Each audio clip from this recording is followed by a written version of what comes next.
The committee will reconvene, and the chair recognizes the gentleman from California, Mr. Issa, for 5 minutes. Thank you, Mr. Chairman. Mr. Strzok, you were part of the Hillary Clinton email investigation, that's correct? Yes.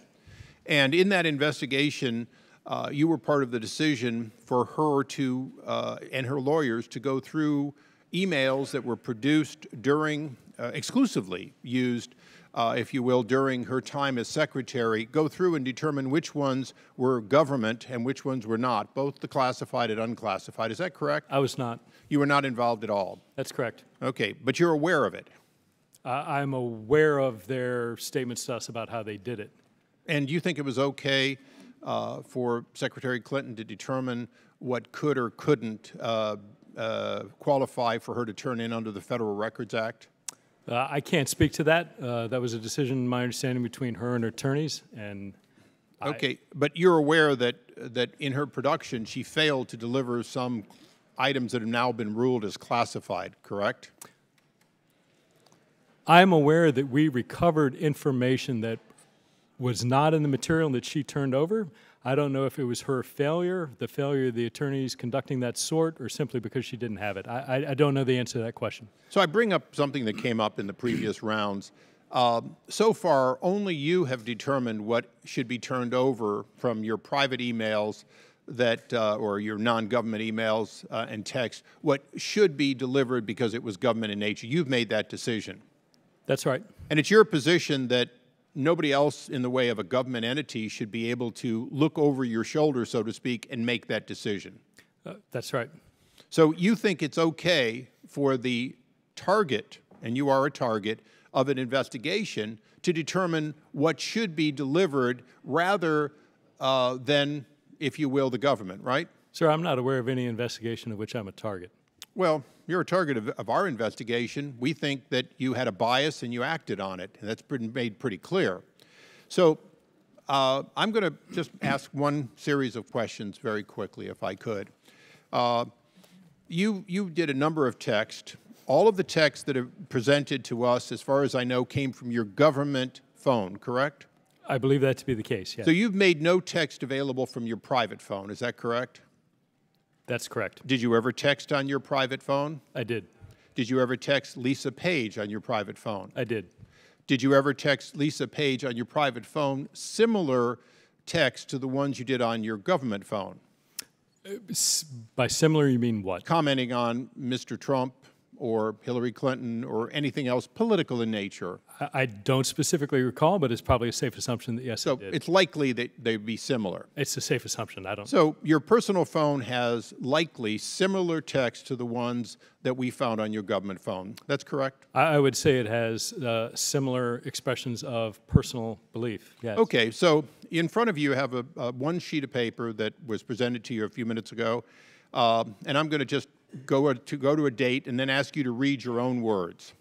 March 4th, 2016. You want me to read this? Yes, please. Yes, sir. OMG, he's an idiot. May 4th, 2016. Now the pressure really starts to finish MYE. July 19th, 2016. Hi, how was Trump other than a douche? Melania? July 21st, 2016. Trump is a disaster. I have no idea how destabilizing his presidency would be. August 6th, 2016. I don't believe I wrote this text, sir. Okay, it's been attributed to you, so we'll go on to the next. Incorrect. August 8th, 2016. And I'll preface it by saying this for context. Ms. Page said, not ever going to become president, right? Right? No, he's not. We'll stop it. Repeat that again. No, he's not. We'll stop it. August 15th, 2016.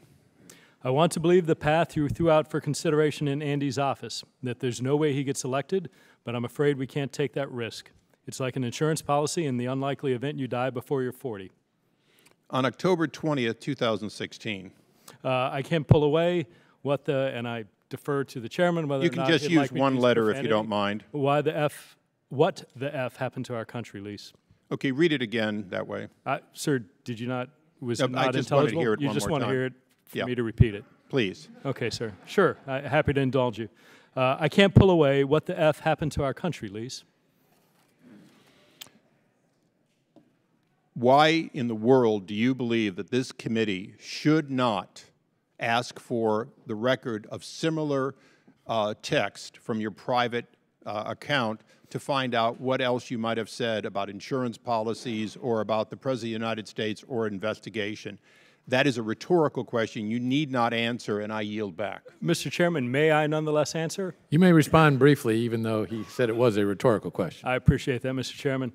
Congressman, what I think is critical, and I'm glad you brought up a lot of these, because I would like to make the point that I didn't bring them up. I just asked you to read your own words. Sir, if I may, what is important is that these texts represent personal beliefs just like those that you'd find on my personal phone. What these texts do not represent is any act, any suggestion of an act, any consideration that we need to do this or not do this. And furthermore, I would encourage you, as I believe I forget who I said this to earlier this morning, you need to read these texts in the context of what was going on at the time. So when I make the comment about Trump having no idea how destabilizing his presidency would be, that came on the heels of a speech where then-candidate Trump said he didn't know whether or not the United States should honor its commitment to mutual defense under NATO. I appreciate that, Mr. Chairman. Thank you very much. That's not briefly. Mr. Chairman, in light of these actual... No. Give him that opportunity. Everyone will suspend. I told the gentleman he could answer briefly. He has answered briefly. And he has not finished answering. We will now turn to the gentlewoman from Washington, D.C. for her questions. Thank you, Mr. Chairman. In order to allow this witness to continue, let me ask a question. Mr. Strzok, you are a senior, or were a senior and experienced FBI staff person. Is that not right? I would consider myself a senior and experienced FBI staff person, yes. Now, you had been involved in the Mueller investigation of the last election involving Hillary Clinton and Donald Trump at the highest level. Is that not the case? If you mean by highest level that I had interactions with those cases with the director and deputy director and senior staff of the Department of Justice, yes. That's what I mean. Now, we've been reading from your personal phone and your official phone. Did it occur to you that your personal political messages, if they became public, might be misinterpreted in light of your role in the investigation? Congresswoman, to be very honest, I didn't anticipate that because I never thought these texts would become public. Well, even though they were, some of them were not on your personal phone. Oh, correct. Yes, that's correct. So that means anything that's on your official phone, of course, belongs to the public. So I just want to establish that this this confusion between your public and private phone is part of our problem here today.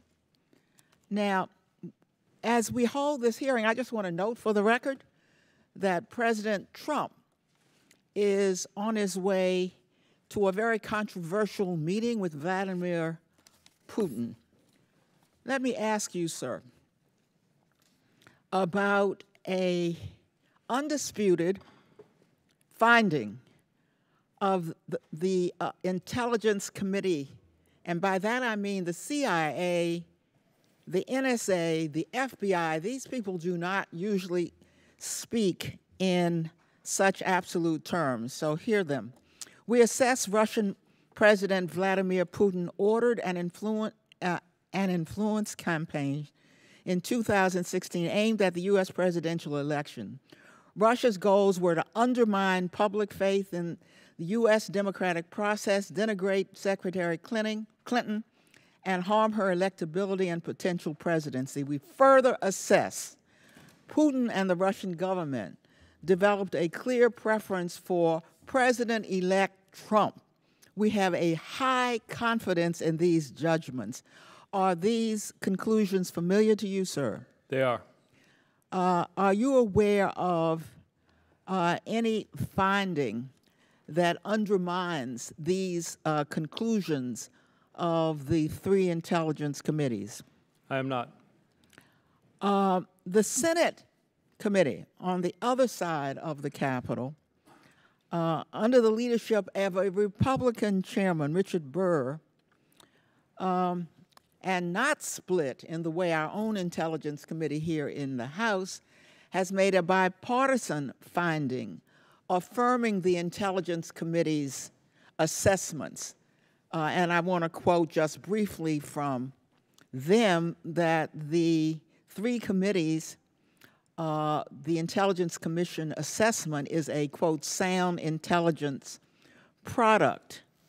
Now, let me indicate something that I had not known before preparing for this hearing, that they not only cited the usual context here in the United States, they quoted public Russian leadership commentary, Russian media reports, all aligned with the body of our intelligence reporting. Were you aware of the confluence of what the Russians were saying and what our own intelligence sources are saying? I believe I understand your question to be between the intelligence community sources and methods and open source reporting, including those from Russia. Yes, I was aware of all those things coming together at the same time.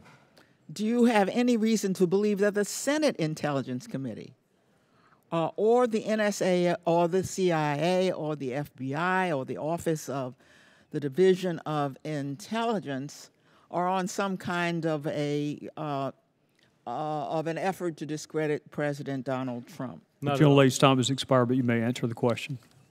No, not at all. Thank you, Mr. Chairman. Gentlelady from the District of Columbia yields back. The gentleman from Ohio is recognized. Thank you, Mr. Chairman. Mr. Strzok, you were involved in investigating both the matter of Hillary Clinton's private email server and the so-called Russian collusion matter. Is that correct? That's correct. And Ms. Page was also involved in both those. Is that correct? She was not a member of the investigative team for either. She was a senior staff member for Mr. McCabe, who I believe began But somebody you were communicating with on a fairly regular basis Yes, on these matters. Thank you. And you would agree, would you not, that both investigations were supposed to be fair and unbiased? Yes, and that they were. Yet you were both rooting for Hillary Clinton to win, and you both detested Donald Trump. Did you not? I think that's fair to say. Okay.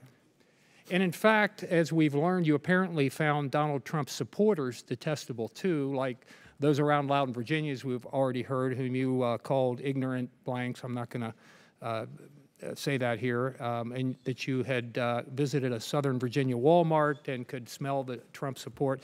Now, I have to say, when I read those communications and when I hear them here, those between the two of you, specifically what you had to say about Trump supporters, it reminded me of something that Hillary Clinton had said about Trump supporters. She found them, what did she call them? Deplorables. And I would submit that it was your and Hillary Clinton's smug view of Donald Trump's supporters that was truly deplorable. Don't you think that the American people, when they're paying your salaries, when they're paying for a fair and unbiased investigation by none other than the FBI, deserved a whole lot better than what those comments I just referred to reflect? Congressman, two things. One, I absolutely regret the appearance of some of those texts and wish I would have said or phrased or not said at all some of the things I did. Two, I disagree completely with your attribution to my views of Trump supporters. I never said that. I expressed no such thing. There are millions and millions and millions of Americans who I deeply respect and honor who voted for Mr. Trump. Here. But I just also, want to correct interestingly, you told Ms. Page, and I'll quote here, "I loathe Congress," and she agreed. Now, you're probably in pretty good company there. A survey I saw a while back about Congress found us less popular than root canals and head lice and colonoscopies, and although we did beat out playground bullies and the Ebola virus, but this is not about us. It's about you and whether or not the American people can have the confidence in the investigations that you were involved in, and whether you were fair and unbiased when you investigated both Hillary Clinton and Donald Trump. Would you agree with that? Sir, I appreciate that concern very much, and let me explain a little bit about that comment. I have the utmost respect for Congress, for its role in oversight, for its role in passing laws, for any of the functions. What I was stating in that comment was the efforts by some to turn legitimate oversight activity into unwarranted We appreciate there's a criticism of the there's a lot FBI of us for the FBI doing nothing but doing its job. There's a lot of us up here that don't like Congress particularly, too. So I would, there's Sir, probably a lot of the American people, the vast majority would agree with you on that. Mr. Strzok, you were removed from the Mueller investigation, correct? Yes. But for the most part, all the others that were there are still there, correct? I can't speak to the current staffing Well, and let me personnel of tell the you special who they counsel. are. Greg Andrus, who gave $1,000 to the Democrat running to hold the Senate seat previously held by Barack Obama, and $2,600 to Democrat Senator Gillibrand, and $0 to the Trump campaign. He's still there. And Rush Atkinson, who donated to the Clinton campaign, and $0 to the Trump campaign. He's still there. And Kayleigh Freeney, who contributed to both the Obama presidential campaigns and the Hillary Clinton's campaign, and $0 to the Trump campaign, still there. And Andrew Goldstein, who donated $3,300 to both Obama campaigns and $0 to the Trump campaign, still there. And Elizabeth Prelogar, who, by the way, clerked for liberal Supreme Court Justices Ruth Bader Ginsburg and Elena Kagan, and contributed to both the Obama and Clinton campaigns, and $0 to the Trump campaign, still there. And James Quarles, who contributed to the Democratic presidential campaigns of Dukakis and Gore and Kerry and Obama and Hillary Clinton. Now, he did contribute to former Congressman Chaffetz and Allen, but he contributed $20,000 to the Democratic and Senate campaign committees and $0 to the Trump campaigns. I could go on, but I'm just about to run out of time. Suffice it to say that 9 of the 16 investigators still on the case gave to Hillary Clinton or Barack Obama or to both, and none gave to Trump. Now, shouldn't such a wide disparity in political support of one party over the other give the American people concern that even though you are off the Mueller team, that the fairness and lack of bias that President Trump deserves and the American people deserve just might be lacking here? The gentleman's out of time, but the witness may answer the question. Thank you, Mr. Chairman. Sir, what I'd tell you is this, and what I'd ask you to tell your constituents is this. I have and had no idea what contributions were made by anybody staffing the special counsel's office. What I can tell you and what I'd ask you to relay to your constituents is the men and women that I saw, the attorneys, the agents, the analysts, were the most remarkable, bright, patriotic, hardworking people that I've ever had the honor of working with. I want you to know, and whether people leave here believing me or not, I was absolutely and remained absolutely convinced that the efforts and the personnel who make up the Office of the Special Counsel are the best in America. And I have complete faith and confidence that they will arrive at the truth and that they will do that well. Gentleman from Ohio yields back. The gentleman from Tennessee is recognized. Thank you, Mr. Chair. Mr. Strzok, I don't know where to start. If I could give you a Purple Heart, I would. You deserve one. This has been an attack on you in a way to attack Mr. Mueller and the investigation that is to get at Russia collusion involved in our election, which is what this committee should be looking at. A direct strike at democracy and what this country's about, and free and fair elections, keeping us independent of who is our foe, not our competitor, our foe. I just returned from the OSCE in Berlin, and there is little question among our allies and people and diplomats throughout Europe that Russia is an antagonistic country that is trying to wreak havoc in the Baltics, in the Balkans as well. They tried to use assassination to try to influence the elections in Montenegro, what they've done in Ukraine with Crimea and the Donbass, what they've done in Georgia, what they've done in Moldova. They are the bad guys. And you've dedicated most of your life to working in counterintelligence. One of your big cases, I think, was Donald Heathfield and Tracy Ann Foley. Is that correct? Yes, sir. And that was, how many Russian folks did you expose and bring to justice? Well, that was a long, large investigation that a tremendous number of extraordinary people worked on. There were ultimately, I believe, 10, roughly, Russian illegals that were here, but that I started out in the early days and was honored to start out and Again, that ran a decade. And how many Russians were deported for that? Sir, if memory serves, 10 or 11, but I'm not certain on that number. Pretty good case that you worked on. A good job. Case. Did you work on Russia primarily when you were at the FBI in that area? At that period, early on, yes. Are there some things you can tell us about the Russians that maybe we should know before the president meets with Mr. Putin, his very good friend, and a man he cannot say anything bad about? Well, sir, I can speak to my experience as a national security professional in the FBI. The Russians are a top-rate adversary in terms of their foreign intelligence service, in terms of how competently they are able to use their intelligence service to achieve their foreign policy and national security goals. Many of which you referenced, their desire, the threat from NATO, trying to undermine the Western alliance, trying to minimize the role and influence and leadership of the United States around the world, attempting to minimize and undermine the extraordinary greatness of our democracy, to make it seem pedestrian and nothing special and on par with their kleptocracy and near dictatorship that they have, to somehow make us seem less. But that's my intelligence perspective. I wouldn't presume to get into a foreign policy. They engage occasionally in assassination they do. Political rivals? Yes. An arrest of journalists for maybe talking and writing about things that the state doesn't believe in? Yes. It's not America. Not at all. Well, that's unfortunately what the Mueller investigation is looking into, is Russian collusion to influence our election and to influence our politics. And you have dedicated your life to working against that type of involvement and against that type of effort to subvert our democracy and to undermine it. I thank you for that. It's astonishing to me that you would be put on trial as you have today. The beginning of this discussion, this committee meeting, somebody said, we don't want young people to look at the front pages constantly and see things about the FBI that's putting the FBI and the Justice Department in questions and on the front page. Well, I would submit to this committee that the people who are putting that on the front page is this committee, and the people who won't accept what the investigator general said, that there was no bias involved in the actions of you or others that were investigated. There was found no evidence that the conclusions by the prosecutors were affected by bias or other improper considerations. Rather, we determined they were based on the prosecutor's assessment of the facts, the law, and past department practice. With that as a fact, there's no reason for this hearing. No reason at all. But it puts it on the front page again and again and again. And as you said earlier, the Russians are loving it because this is what they want. This is what they want. You'd think it was Benghazi. It was a never-ending television show from Congress that got nowhere except tried to influence the people that watch Fox News. And that's what this is about.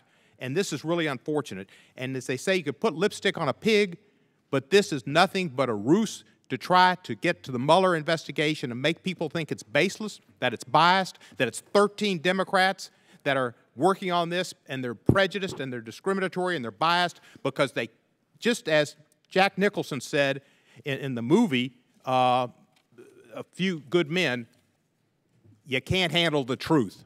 And the truth is, this is the most corrupt administration ever, and it's going to be exposed by Robert Mueller. Thank God. I yield back, and I thank you. The gentleman from Tennessee yields back. The gentleman from Ohio is recognized. Mr. Jordan. Thank you, Chairman. Agent Strzok, did you provide any information to reporters, journalists, or media personalities about anything related to Trump-Russia investigation in 2016, 17, or 18? No. Did the press ever talk to you, Agent Strzok, about this issue? Did they ever come to you?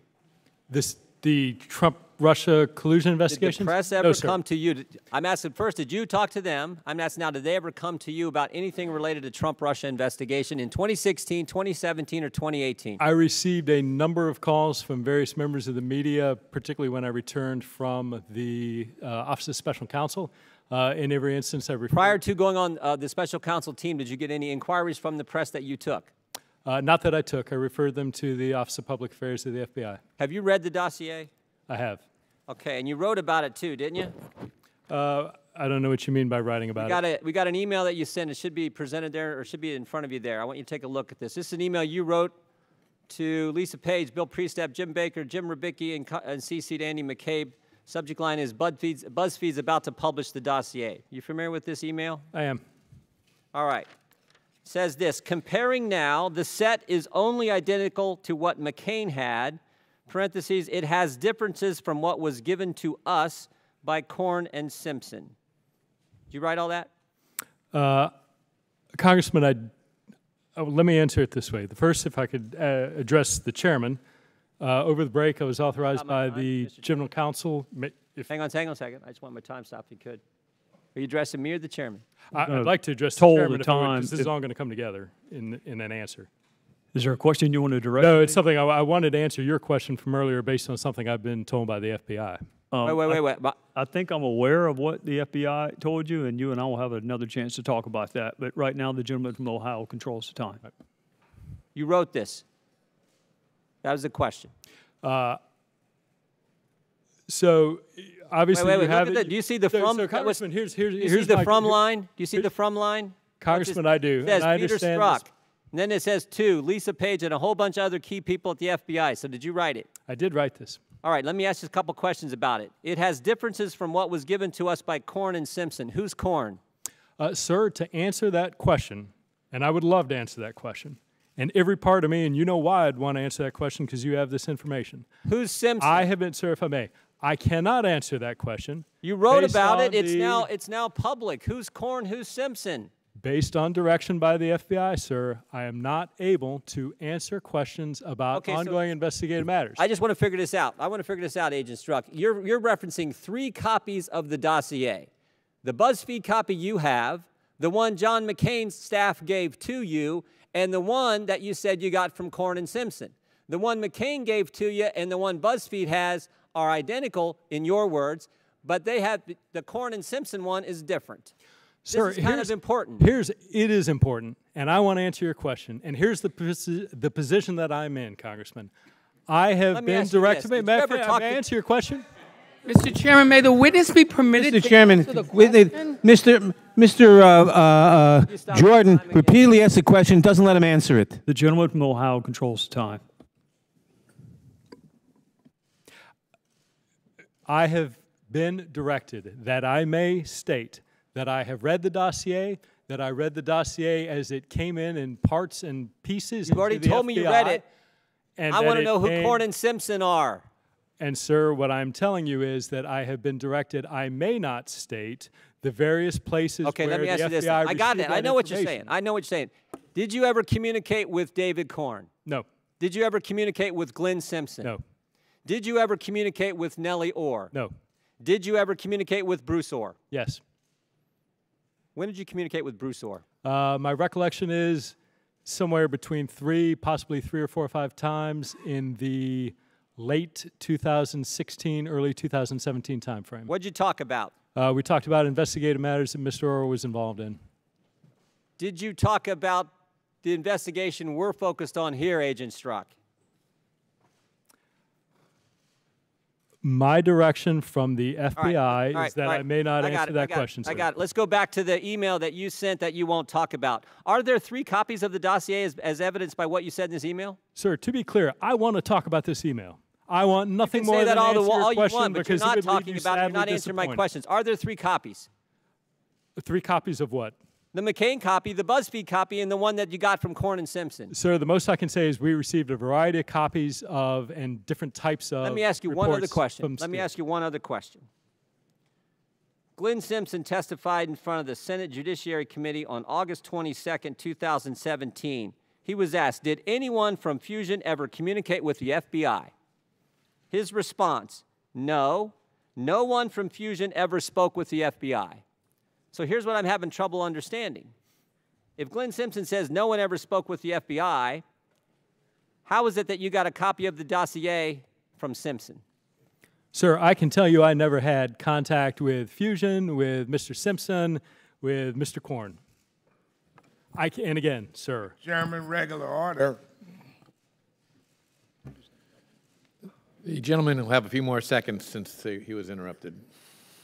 Well, I mean, this is the frustration that every single member of this committee feels is when Agent Strzok won't answer, well, more importantly, the American people feel when Agent Strzok won't answer fundamental questions like the guy he references in an email, Corn and Simpson, and won't tell me who they are. This is unbelievable. But That's where it's gotten to now, and it's as frustrating as it can get, Mr. Chairman. I yield back. Mr. Chairman, may I respond? Briefly. Sir, it is as frustrating to me as it is to you. I can tell you, sir, that I would love. Well, you know what, Agent Strzok? Mr. Chairman, may the witness be permitted to answer. If it's so, if Gentlemen will suspend. If it's so frustrating, answer the question. If you'll allow him to, I'm sure he will. He has never answered the question who Stop Gordon Simpson interrupting are. him. We're about The to, gentleman instruct the gentleman from Ohio to stop badgering and we're allow him to answer the about, question. we're about to move on. The gentleman from Ohio's time's expired. And we're about to move on where Mr. Strzok can answer a question that he refused to answer earlier on advice of counsel. And I'm going to yield to Mr. Gowdy for the purpose of doing that right now. Mr. Chairman, before Mr. Gowdy starts, may I respond to Mr. Jordan?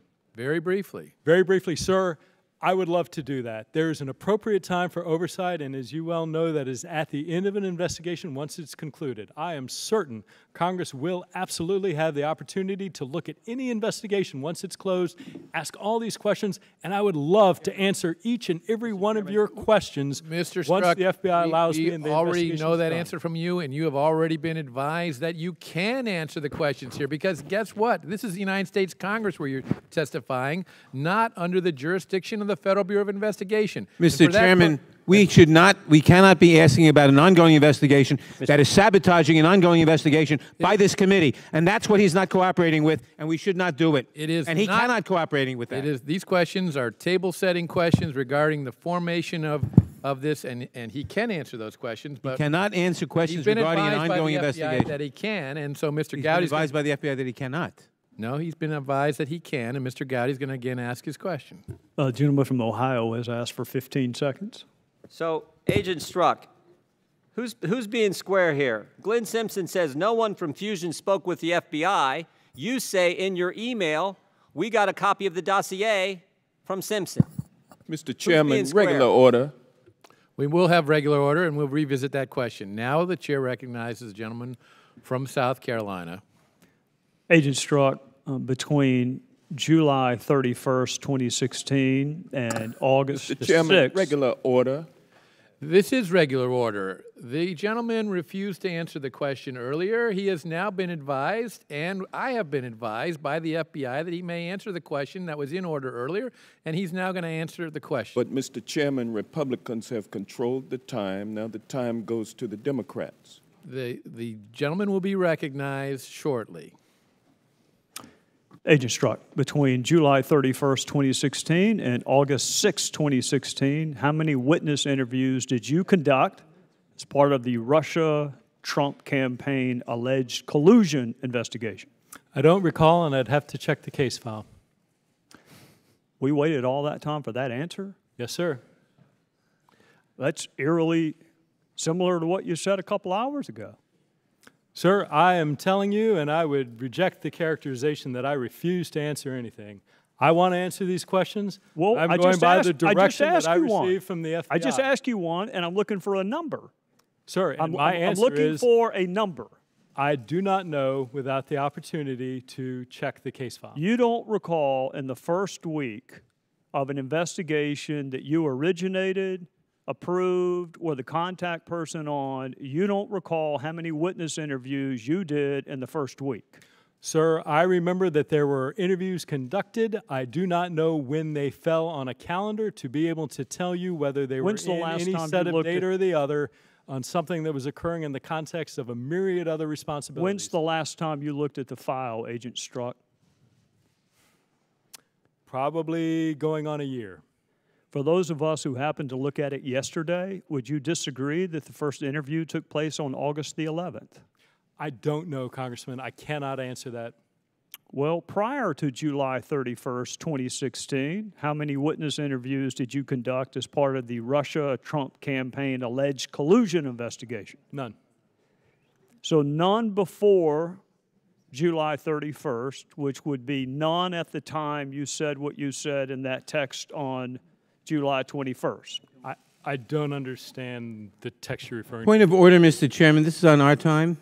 Well, no, there are two more questions he didn't. All right. He wouldn't answer. The gentleman will continue.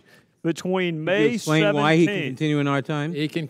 He's not on your time. Not It's my on- personally it's Democratic on, time. It's on our time because he was advised earlier by the FBI that he could not answer the questions, and now he's advised that he can. So the questions will be asked and answered. Between May 17th. Parliamentary inquiry, what rules are we following that would dictate such an answer by you, Mr. Chairman? We are following the rules of the committee. Could you cite the rule? No.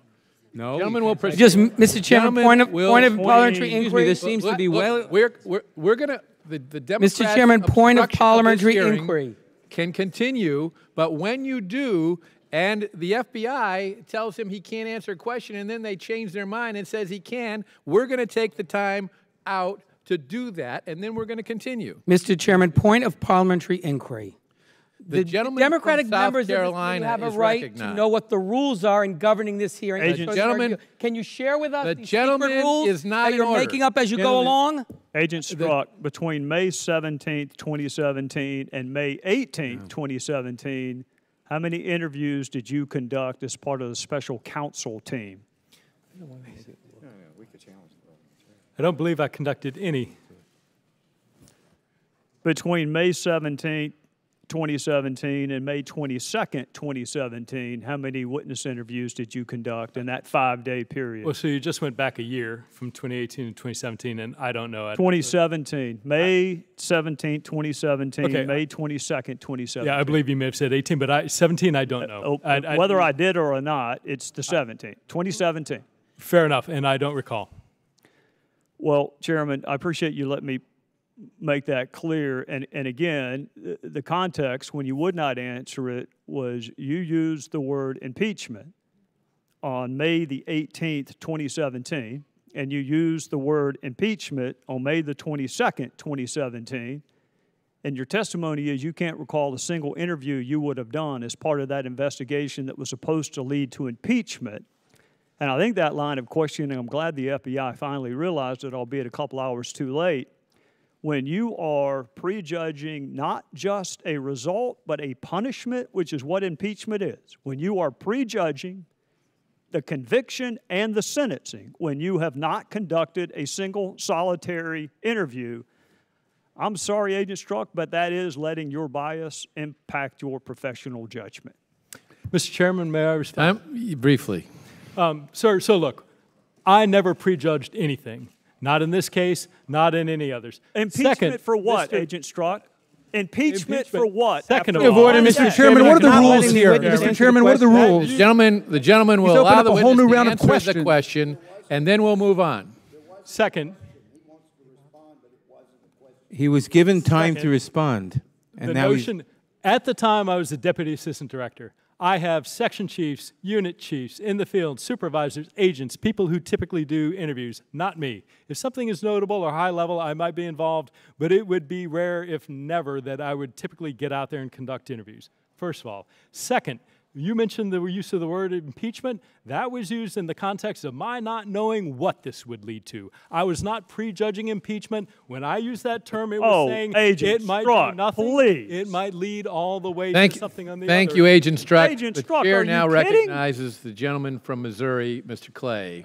Thank you, 5 minutes. Mr. Chairman. And Special Agent Strzok, I just continue to be amazed that my colleagues in the majority are more interested in your text messages than they are about the leader of the free world doing everything possible to undermine the Western Alliance.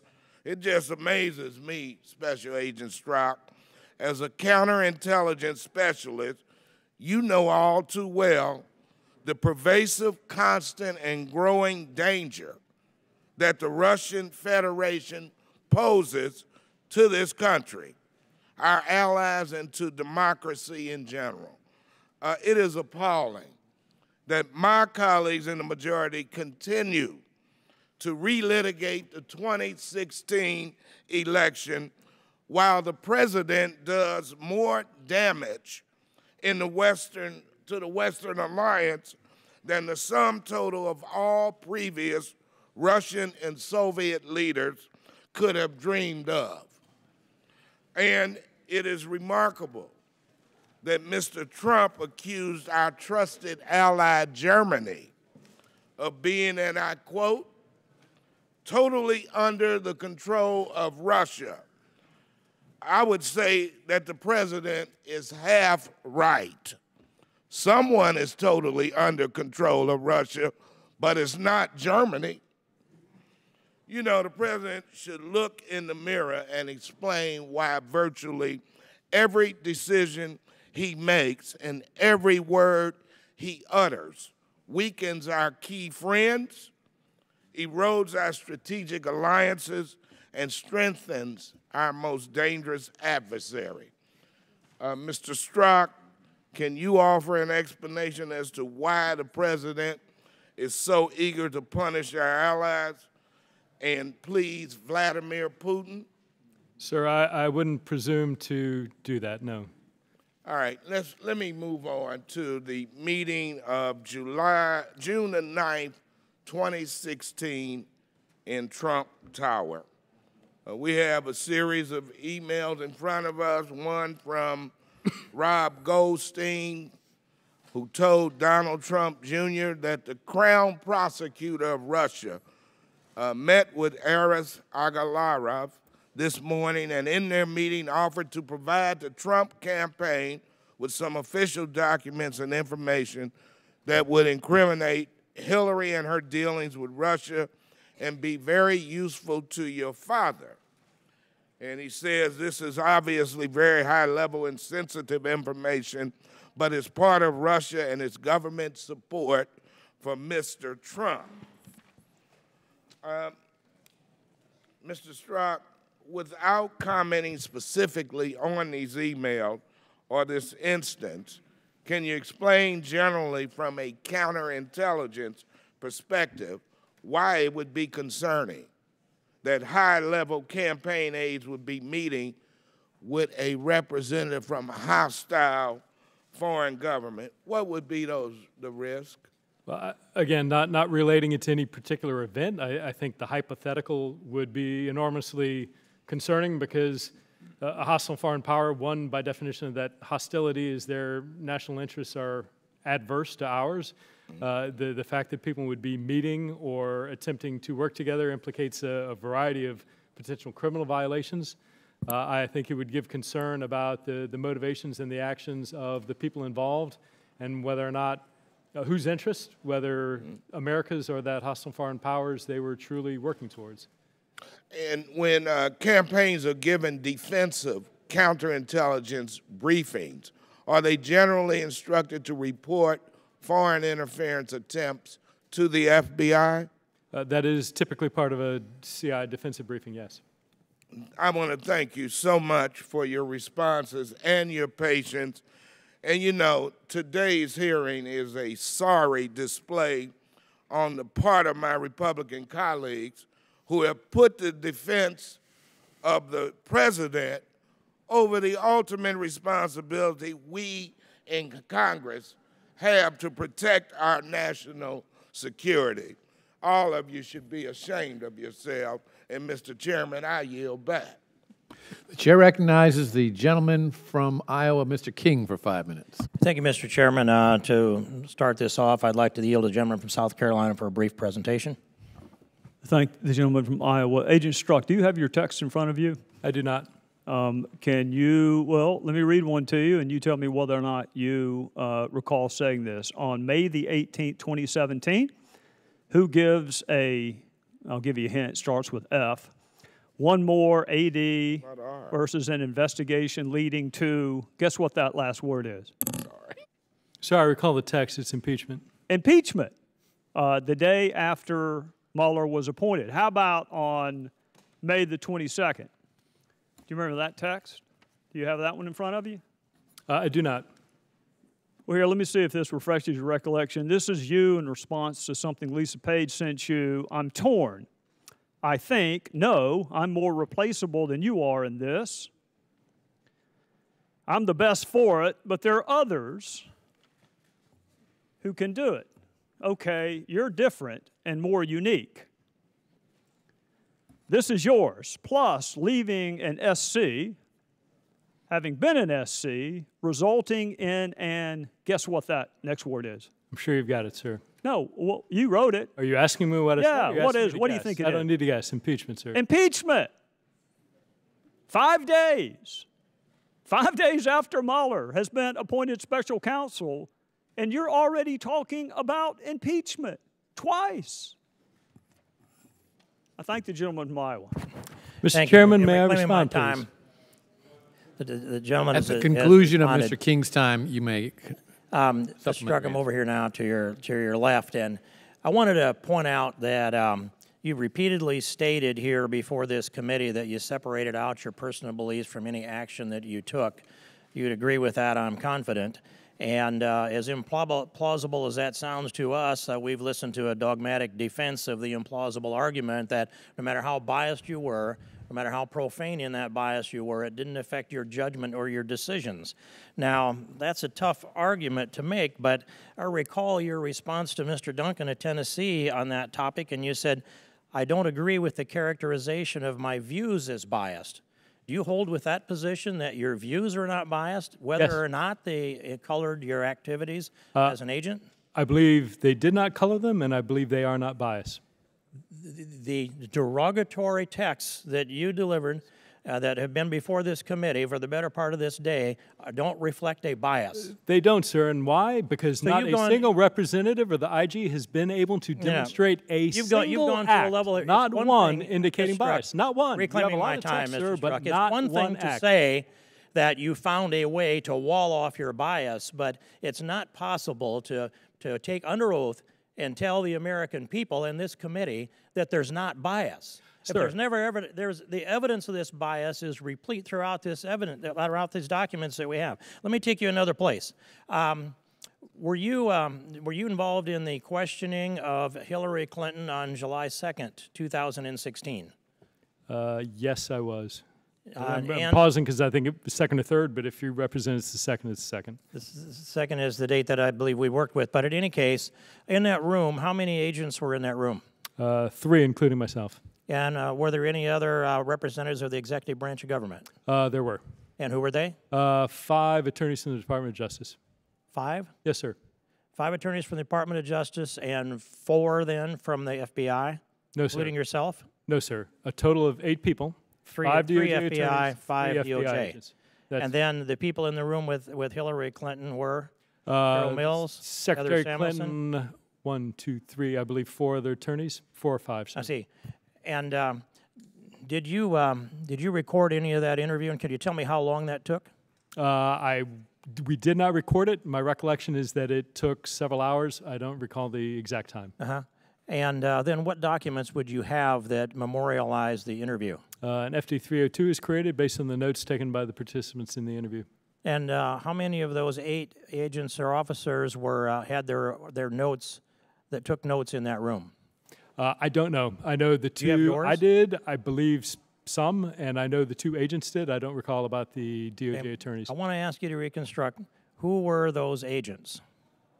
There were 2 of the case agents assigned to the Clinton investigation. And what are their names? Sir, FBI policy. I expected that answer. I can't answer. But I want to let you know we must know who was in that room, and we must have access to those notes because that's what they used to compile the 302 report. Did you brief Director Comey on that 302 report? Well, sir, 2 things. Going back to the 302, it is relying on notes, but it's also drafted based on the memories of the agents participating in it. Notes and memory. Notes are not complete. But yes, my recollection is I did brief Director Comey on the results of that interview. And we will be asking for the specifics on that data that you are knowledgeable of. And I'd ask the chairman if you would be willing to issue a subpoena for the texts that Mr. Strzok testifies as are not work-related. I believe there's a very good chance they are work-related. And the balance of this for the information on who was in the room on that date when Hillary Clinton was interviewed, which officers from the FBI, which officers from the DOJ, and let's call them to this Congress and get their testimony on what took place inside that room, Mr. Chairman. We will take your request under advisement. The time of the gentleman has expired. I told Mr. Strzok he could briefly respond to Mr. Gowdy's. Sir, yes, thank you. And if I may, just briefly to Mr. King, sir, right? First, I am asserting to you that my personal belief did not constitute bias. Every American has political belief, every single one, and I would submit to you that the vast, vast majority of those people are not biased individuals. So that is a comment I'd like to make to you. By your testimony, I'm free from that allegation for myself for life, Mr. Strzok. Mr. Chairman, if I can respond to you. My mentions of the word impeachment, if you look at the selective text that you've chosen and you expand that look to others, you will see that in no way did I prejudge that outcome. In fact, what you've conspicuously omitted rather, is a statement I made expressing concern that I'm not sure there's a big there. What that clearly demonstrates, sir, is I had prejudged nothing. What it clearly demonstrates was I was looking at one potential outcome being impeachment. I was simultaneously looking at the polar opposite outcome, that there might be nothing, that there might be no criminal activity whatsoever. And I think it's fair that you take texts in the totality of the context in which they're made. The chair recognizes the gentleman from Georgia, Mr. Johnson, for 5 minutes. Thank you, Mr. Chairman. Mr. Strzok, you were, or you are a special agent for the FBI. How long? Going on 22 years, sir.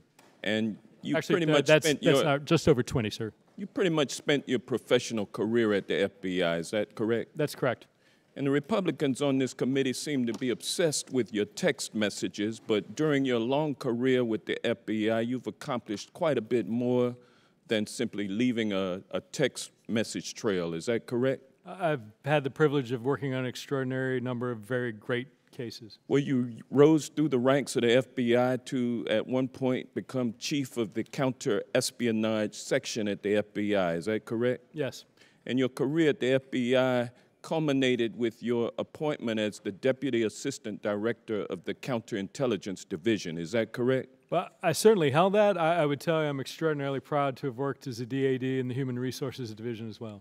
And during your career in counterespionage at the FBI, did you lead a counterintelligence operation that was called Operation Ghost Stories? I did not lead it. I was one of the many agents who started that investigation, and a pair of the subjects early on that I was one of the case agents on. You worked on it throughout the course of that 10-year investigation? No, just at the beginning, several years, sir. I see. But you worked on many other counterintelligence investigations during your career at the FBI? Yes, sir, that's correct. Now, Operation Ghost Stories was a multi-year counterintelligence investigation of a network of United States-based Russian spies working as covert agents of Russian intelligence, the agency known as SVR. Isn't that correct? That's correct. And the target of that investigation was a group of covert SVR agents who had assumed false identities and were living in the United States on long-term, deep-cover assignments, correct? That's correct. You've investigated a number of those kinds of intelligence. You've presided over a number of those types of investigations during your time with the FBI. Is that correct? I have, yes. And these Russian agents have infiltrated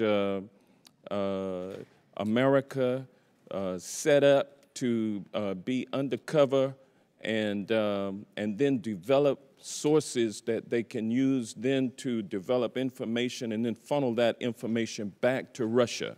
Isn't that correct? Yes, to develop that information from the United States and other denied areas from within our government. And as soon as you find one cell, if you will, of Russian spies, take them down, there are also other cells working throughout America. Isn't that correct? That's generally correct. And it was your job to keep on top of that kind of activity. Yes. You led a team of FBI agents who did nothing other than counterintelligence investigations for the FBI. Is that correct? Yes. And you were successful in arresting and prosecuting numerous individuals for espionage and other crimes against the United States of America. Isn't that correct? Me as part of a large number of very competent, talented folks, yes. And, sir, you've gained a great deal of intelligence about Russian spying activities, their methods and sources as they operate in the United States and in other allied nations. Isn't that correct? Certainly true within the United States and to a lesser extent overseas. And you've used your skills to keep America safe. I have, sir. It's my proud duty to have done so. There's a lot more to your career than a few emails, isn't that correct? And text messages. Absolutely, sir. So to boil it down to that is really a disservice to you. I think as opposed to the Republicans here being so desperate to find a way to discredit the Mueller investigation by discrediting you as a person, I think rather than they doing that, we should be honoring you for the work that you have done over the last 22 years to keep this nation safe. And this hearing is a reckless abuse and misuse of congressional authority.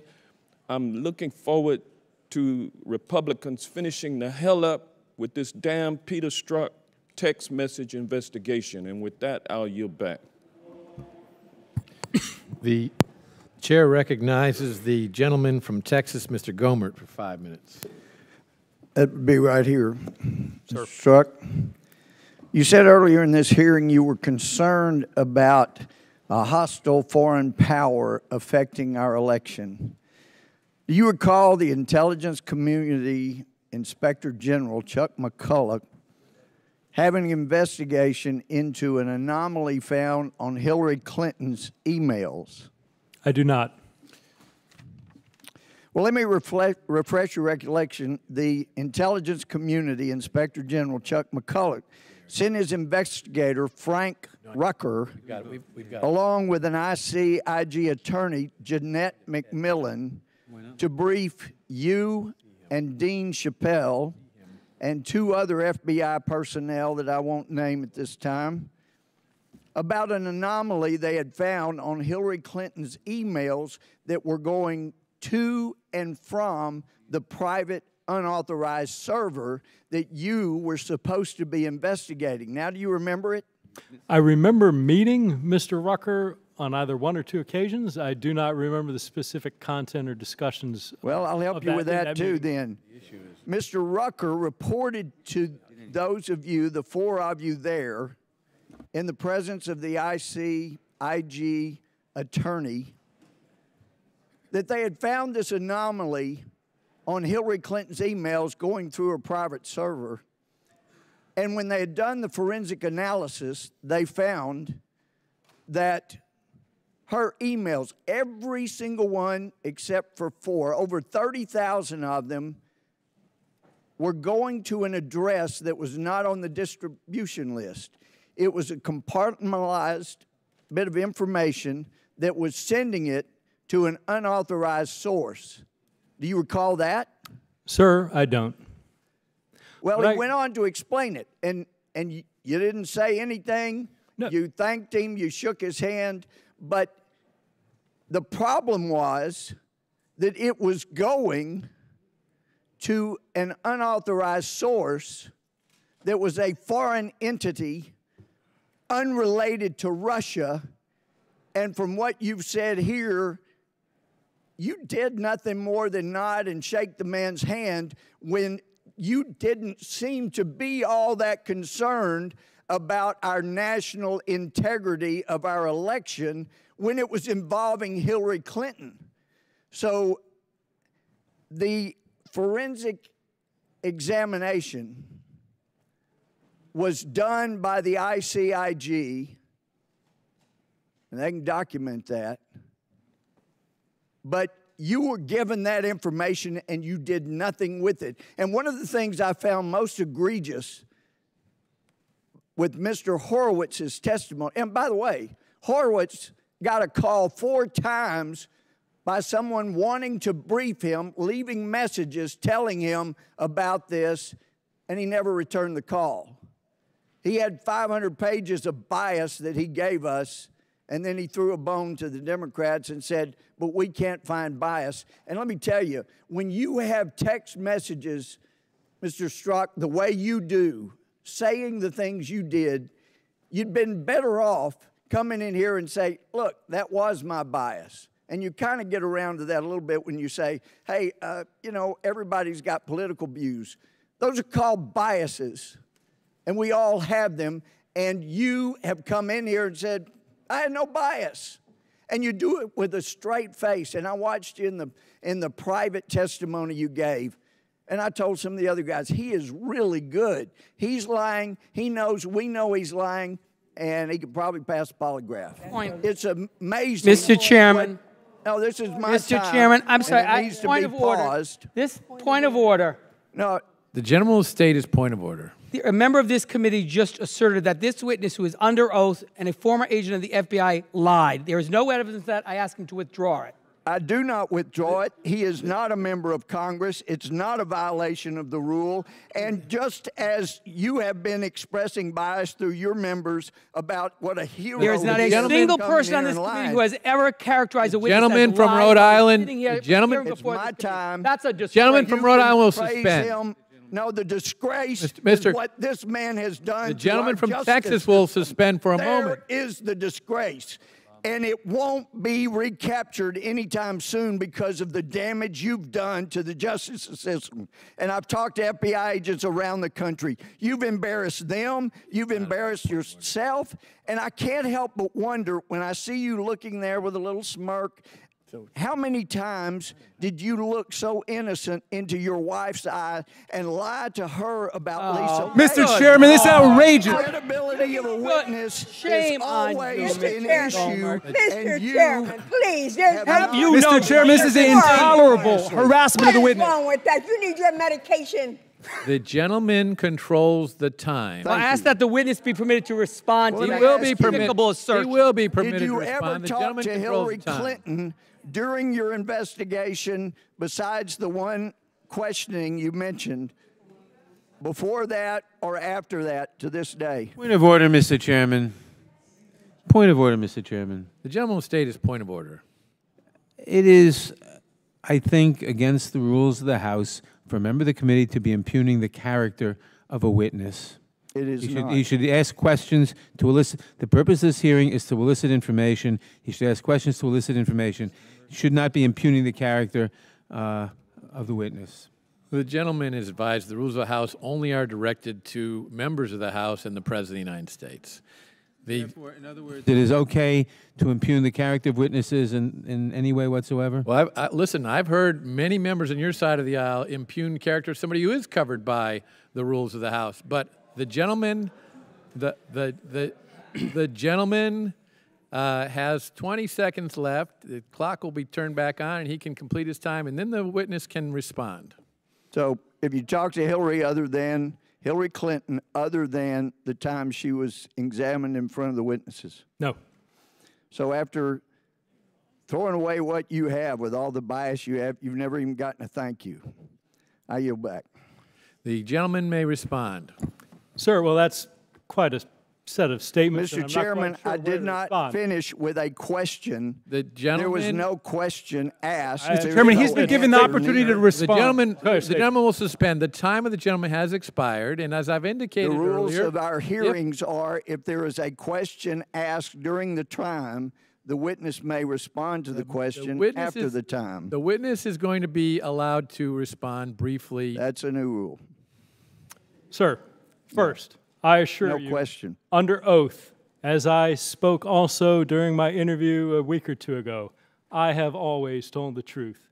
The fact that you would accuse me otherwise, the fact that you would question whether or not that was the sort of look I would engage with in a family member who I have acknowledged hurting, goes more to a discussion about your character and what you stand for and what is going inside you. It's to your credibility, and you lost your credibility. Both individuals. You've lost your credibility. While That's I doubt the it problem. plays well Gentleman to from America, Texas I'm not sure the gentleman from Texas will suspend. The witness has had ample opportunity to express his feelings about that, and now the chair recognizes. Mr. Chairman, there is a discussion about the representative's first assertion about what the ICIG said that I would like to respond to. Very briefly. Very briefly. I have no recollection of that conversation. I can tell you I am not a computer forensic expert. I can tell you that every allegation that we had, and ICIG was a great and close partner, every allegation that we had, whether from them or anybody else, was forwarded to experts who looked at it. The scores and scores of servers and BlackBerrys and emails and everything we got were combed over carefully by the FBI's experts to see if there's any indicia of intrusion. But you don't recall going saying, over sir, those emails, correct? Gentlemen will suspend. I have no idea what you're talking about, and frankly, And the witness will suspend as well. I do not know what you're talking about. That you is just enough. can't let a witness go on forever when the fact is you never did Mr. anything Chairman, about those, order. correct? Regular order.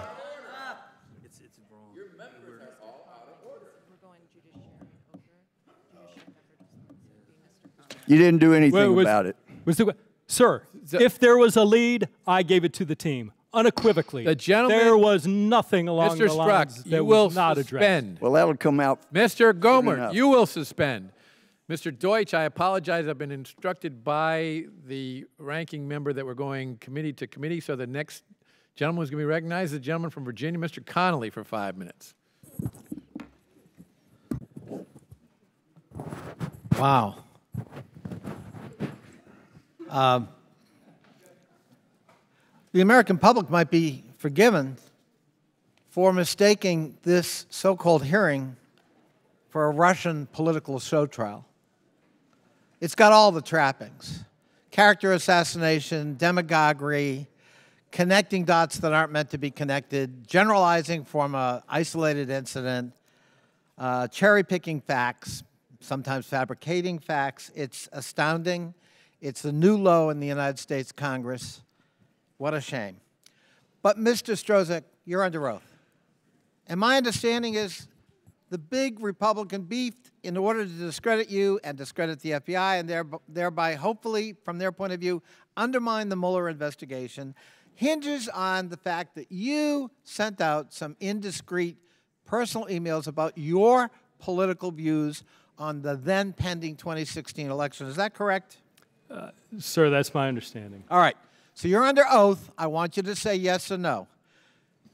The following email: character matters. Real Donald Trump is obviously not going to win, but he can still make an honorable move, step aside, and let someone else try. Did you write that email? I don't believe I did. No, you didn't. Republican Senator Ben Sasse wrote that email.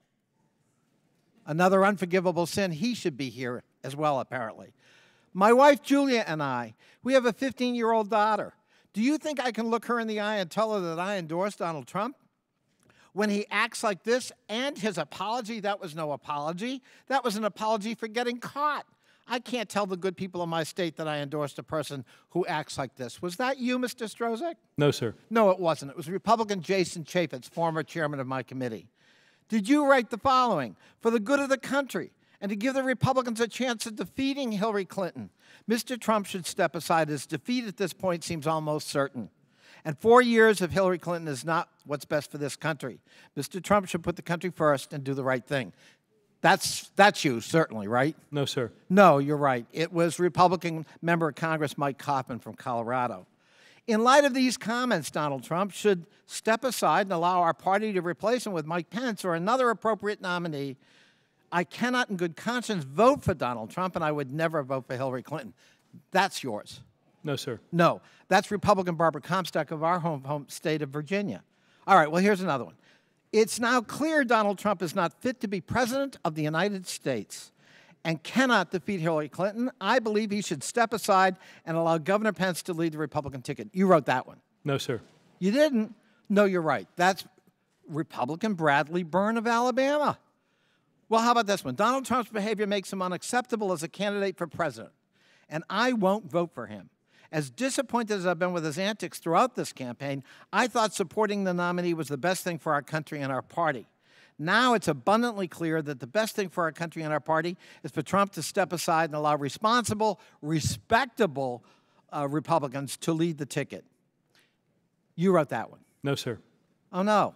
That was Republican Martha Roby of Alabama. Well, how about this one? I respectfully ask that you, Mr. Trump, with all due respect, step aside, step down, allow someone else to carry the banner of principles. You wrote that one. No, sir. No, you're right again. That was Republican Senator Mike Lee of Utah. So it sounds like when you were writing these emails in the heat of the campaign, you had a lot of good company on the Republican side of the aisle. And now you're an orphan. I wonder what changed. But your opinion was hardly a striking one, hardly unusual, especially where you and I live, Northern Virginia. Is that correct? Yes, sir.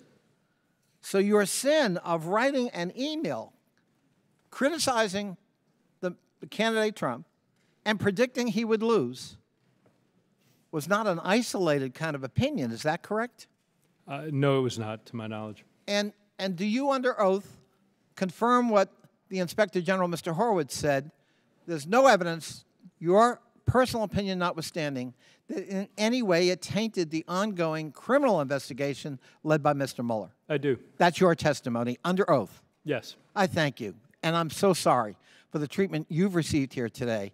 As a member of Congress, as a member of the Oversight and Government Reform Committee, I take no pleasure in watching this spectacle. Thank you, Mr. Strzok, for being here. The chair recognizes the gentleman from Texas, Mr. Poe, for 5 minutes.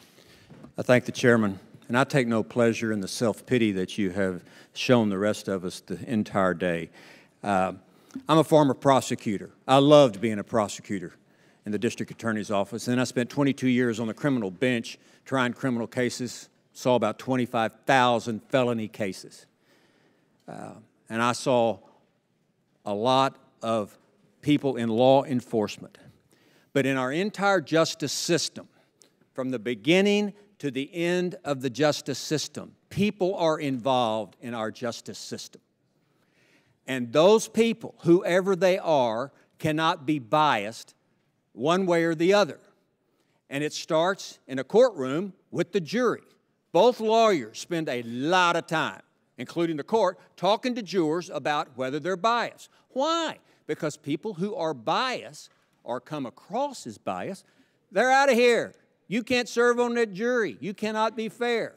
We don't let judges serve on cases. If they have a bias, they are recused. Many times they just recuse themselves. They recognize there's a bias. And we don't let people testify unless the bias when they testify is allowed to be brought out. In other words, if a witness is testifying, let's say you, for example, both sides are entitled to bring out the bias for or against the, about the witness that is against the offender, let's use in that case. Because in our justice system, things must be fair and things must look fair. There must not be bias and there must not be a look of bias by anyone. That's the way our system works. Now, in my opinion, my opinion is not any better than anybody else's, but I have seen a lot of people over the years, kind of in the people business, judging people. And I have heard your statements today, and it seems to me that your own words have shown your bias. You say you're not biased, but we base things on evidence, not based necessarily on words. And your words to me prove your bias, your attitude proves your bias, your arrogance proves your bias, and I think your protesting too much proves your bias. But be that as it may, the scary part of that is not whether you're biased or not. The scary part of it is, well, what about other people in the FBI? What about people we don't know about that have the same attitude that you do about people who are being investigated by the FBI? That is what is scary, because people out here, the rest of us who don't get to work for the FBI or the Justice Department, we are concerned about our justice system doing the right thing for the right reason and making sure that our justice system is just. And part of the fairness and justice is that there isn't a bias for or against anybody as they go through the system. Now, based on what you said, I don't think I would ever allow you as a juror to be on a criminal case, ever. I don't know that the defense attorney or the prosecutor would allow you to be on a jury, because your words are what we hear. Your protesting just seems to make those words more of a show of your bias. The comment that you're going to stop him in an email or a text or something, that not only shows your bias, that shows that you're going to act on your bias, and you're going to stop President Trump. That's the way it comes across. The evidence comes across. So, how do you assure us that the attitude that you have shown us today of the text messages and all of these things that we've been talking about, how do we know that's not rampant throughout the FBI? How do we know that? Sir, what I would answer to you...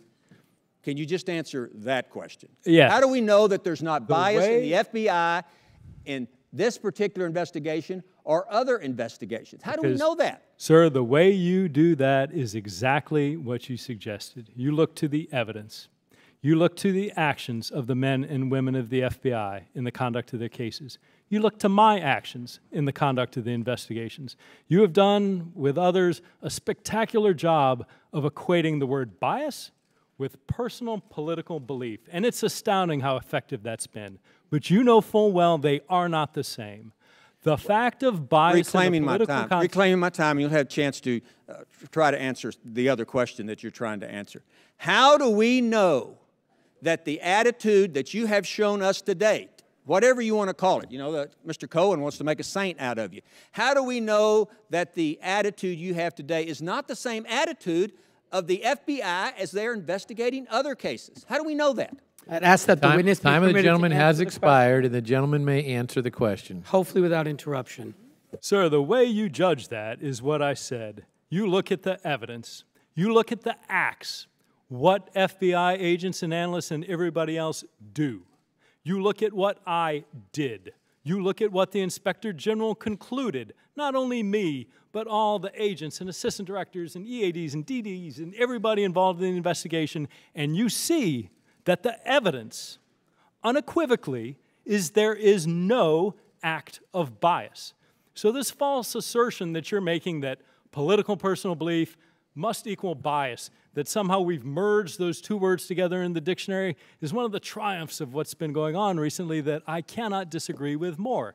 A judge asks jurors, are you able to set aside your personal opinions and render a judgment based on the facts? Sir, you know that based on your extensive experience.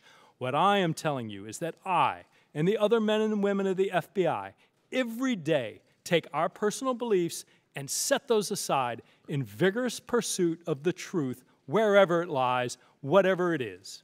And I don't believe you. Time of the gentleman has expired. The chair now recognizes the gentleman from Florida, Mr. Deutsch, for 5 minutes. I thank the chairman. Let's be clear about what's going on here. We understand that President Trump doesn't like this investigation. We understand that. That's clear. But what we've seen in this joint committee and in the Judiciary Committee meeting just a couple weeks back, with members of the House demeaning themselves by asserting that the Deputy Attorney General sat there under oath and lied. Today, repeated assertions that Mr. Strzok is sitting before us under oath, lying to us. The efforts to impugn the credibility not just of Mr. Strzok, but of the entire FBI. It's shameful, truly shameful. The depths to which some of my colleagues have plummeted in order to advance a narrative to support the president's opposition to an investigation which is an investigation, as Mr. Strzok pointed out, and as too many of us seem to have forgotten, is an investigation into the Russians' efforts to destabilize the democracy of the United States of America. I wish that the attacks that have been leveled against Mr. Strzok, the attacks on Rod Rosenstein, the attacks on our FBI director, I wish there was even a slight degree of that same fervor directed against what the Russians did in 2016 so that we could get to the bottom of that and anticipate what they're trying to do this November and in 2020. Now, Mr. Strzok, this is the Inspector General's report. The number one finding in this Inspector General's report is that the FBI should not discuss ongoing criminal investigations. That's what the IG said Director Comey did wrong.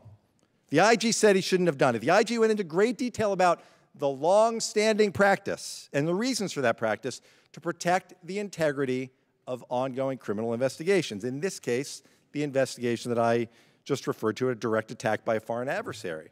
But listening to my Republican colleagues, it's almost as if they never read this report. Like you never bothered to pick it up. Or worse, you read it, you understand it, but you don't care. You're asking Mr. Strzok to do exactly what the Inspector General said not to do. Exactly. Mr. Strzok, if you answer these questions that you've been asked about this investigation, are you concerned that the Inspector General could investigate you and issue a report just like this one that says that you should never have done that? Certainly that's possible. I'd be more worried about the impact on the ongoing investigation. I understand. It's a ridiculous position to put you in. The Inspector General explained in this nearly 600-page report that the mistake Director Comey made was discussing the ongoing steps the FBI was taking in the Hillary Clinton investigation. Here's what we've heard today. We heard it from the chairman. We heard it from my colleagues. You've got two choices. You can ignore the FBI's policy that has been put in place to protect these investigations. I'm going to let you talk about that in a second. And answer the questions, in which case maybe you trigger an IG report. Or you don't answer those questions, and maybe we hold you in contempt. Now, can you just, again, since this has been a really long day, can you explain why it's important not to interfere with ongoing criminal matters?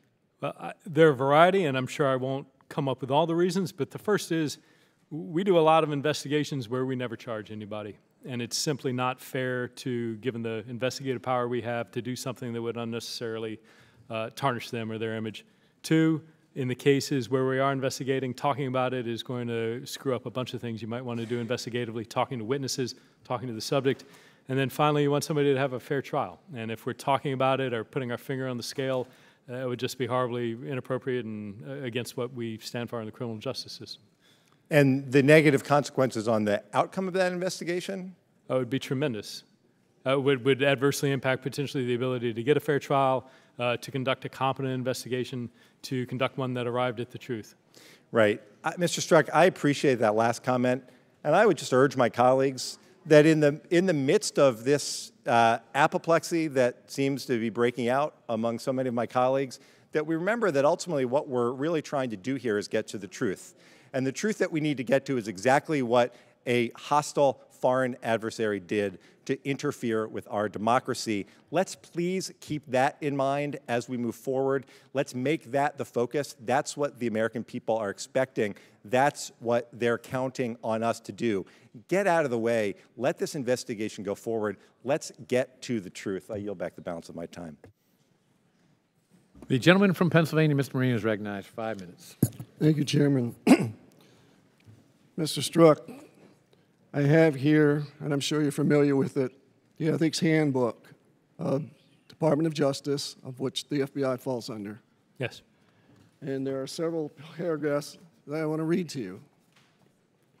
First one is General Principles of Ethical Conduct, continued. Employees shall endeavor to avoid any actions creating the appearance that they are violating the law or the ethical standards set forth.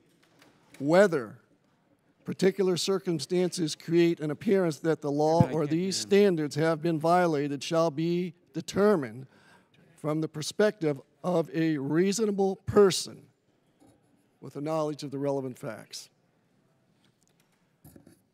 Next one is appearance of impropriety. An employee shall endeavor to avoid any actions creating the appearance that the employee is violating the law or the ethical standards set forth in these guidelines. Furthermore, it states, for employees for whom a security clearance is required, and you do have a security clearance, correct? Today I do, yes. You've had one for quite a while, yes. Other than the circumstances. Yes. for performance of their official duties, prohibited conduct, and more may be grounds for suspension or revocation of a clearance. This could also result in adverse disciplinary action, including suspension or removal. Under the Hatch Act, all federal employees may vote, express opinions, and make political contributions under the Hatch Act. Active participation in partisan political activities by federal employees is restricted. And employees, and I want you to listen to this very carefully, serving in certain positions are more restricted than others. I think you are a person that falls into that category as well. I am just actually disheartened about the situation that you are in. And I say this with no prejudice, and I think you are your own worst enemy. You have an answer for everything. You have an attitude that is very obvious today, and you are the kind of witness that you and I, as a prosecutor for 18 years, a district attorney and a U.S. attorney, would love to get on the stand. And the reasonableness of the statements that you made, and I'm not going to get into the language, but the repetitiveness of it. Where was your judgment? What were you not thinking when you were sending the emails and the statements that you made and the comments of the people in Virginia? I would expect someone of your caliber to be way above that. You got carried away. You got impressed with yourself, and you're in a position that I'm sorry that that's the case.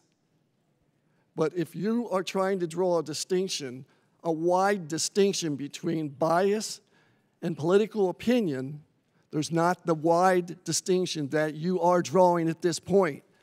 Because I would bet the farm that if you were sitting next to me as the investigating prosecutor, and I was the prosecutor, and Judge Poe or another judge were handling the case, whether it's civil or criminal, you and I would be pointing out the biases that I see that you have exhibited here. I just don't understand your judgment based on your background, and you may respond to that.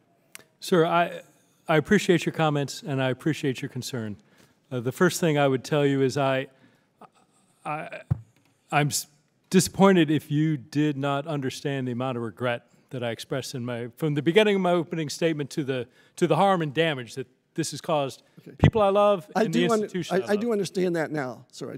But it's in hindsight. And people like you and I that are here to protect the citizens, we should be thinking of this before. Congressman, without question, and I would absolutely agree with you that there are things that I regret in retrospect. And I hope that comes across today. I know a large portion of today has been combative in a way that has nothing to do with my sense of regret and remorse. I would draw, since you brought up the ethics manual, I would note in that manual, in further restricted employees, every FBI employee, many DOJ employees, other members of the intelligence community are restricted. But within that category, if you read that manual, citing the Hatch Act, it says, except for where otherwise prohibited, and that has to do with activities coordinating with a political party, employees may not only have political opinions, but they are encouraged to express them privately and publicly. Yeah. So, sir, well, I don't draw any disagreement with you about bias where it occurs. What I disagree with you and so many people today is that political belief does not equate to bias, and we always have to go to the evidence. If you can demonstrate evidence of acts of bias, well, then bias is there. But in the absence of any, and truly, the Inspector General, this committee, any number of other people have looked and looked and looked, and not a single act tells me it didn't occur, because really competent people have looked for it. And so beyond me telling you under oath that I know it didn't happen, what's important to realize is it's not just me. It's this entirety of folks looking at it. It is the entirety of structure of the FBI who is built not to do those things and not to allow it in others. The time of the gentleman has expired. The chair recognizes the gentlewoman from Illinois, Ms. Kelly, for 5 minutes. I know it's been a long day for you, so I will keep it simple. Some questions will be repetitive, but if you could just say yes or no. In your time at the FBI, have you ever investigated a member of the Democratic Party? Yes. Did any of those investigations result in an indictment? No, not to my recollection. Have you ever investigated anyone that identifies as independent or unaffiliated with either of the two major political parties? Ma'am, I don't know. So you don't know if any of those resulted in? Well, I don't know that. I know when I'm thinking of the Democratic Party, clearly Secretary Clinton was part of who we looked at, and she was very clearly part of the Democratic Party. I don't tend to beyond that. I'm not a public corruption agent, and political affiliation is not something we looked at. But in your assessment, would your work history suggest a bias by you toward any one political party? No, not at all. You investigated, as you said, Secretary Clinton for use of private emails. Yes. She is a member of the Democratic Party. Yes. We know you have investigated a Republican, provided your participation in the ongoing Mueller investigation, and we know that that investigation has led to an indictment. In fact, it has led to 19 indictments, 5 guilty pleas, and a host of charges filed against former campaign and White House advisors to President Trump, as well as Russian nationals and companies. So is it fair to say that you have investigated and indicted individuals from the political spectrum? Or you may not even be aware of them. Yes, ma'am. We don't look at that, so I don't know, but it's a fair assumption. There have been news reports that President Trump's advisors, Ivanka Trump, Jared Kushner, Stephen Miller, and former White House official Stephen Bannon, Reince Priebus, and Gary Cohn all used private email to conduct official business. President Trump is a Republican, correct? Yes. So these individuals were our key staffers for a Republican president, correct? Yes. These individuals serve or served as senior advisors to the president, White House chief strategist, White House chief of staff, and director of the National Economic Council. It is safe to say that individuals in such high-ranking positions are exposed to sensitive, perhaps top-secret materials. Yes. To your knowledge, has the FBI opened investigations against their use of private emails for official White House business? I'm going to answer that. I can't answer that based on if they were ongoing. It would be inappropriate for me to talk about them. Okay. I would like to note that neither the House Judiciary Committee nor the House Oversight and Government Reform Committee have open hearings on that issue, and several of those individuals named continue to advise the President of the United States and receive a paycheck paid by our tax dollars. Also, I'd like to say when constituents call my office, they are Dems, they are Republicans, they're independents, and they're not involved like all of us. And if you ask them, I am sure that they would say they receive top-notch service from my office, and I have my biases like everybody else, like we've talked about. And listening to the conversation today, I have to wonder about some of my Republican colleagues, not everybody, but since you apparently think that biases prevent people from doing their best job, it makes me wonder what happens when Democrats call your office. Do you not give them the same service as you give your Republican constituents? Because that's what you keep implying over and over and over and over. I yield back. The chair recognizes the gentleman from South Carolina, Mr. Sanford, for 5 minutes. I appreciate it, Chairman, and if I might, I'm going to yield my time to my colleague from Ohio. Thank the gentleman for yielding. Agent Strzok, I want to go back to this email you sent on January 10th regarding the BuzzFeed pending publishing of BuzzFeed publishing of the dossier. You have that in front of you again?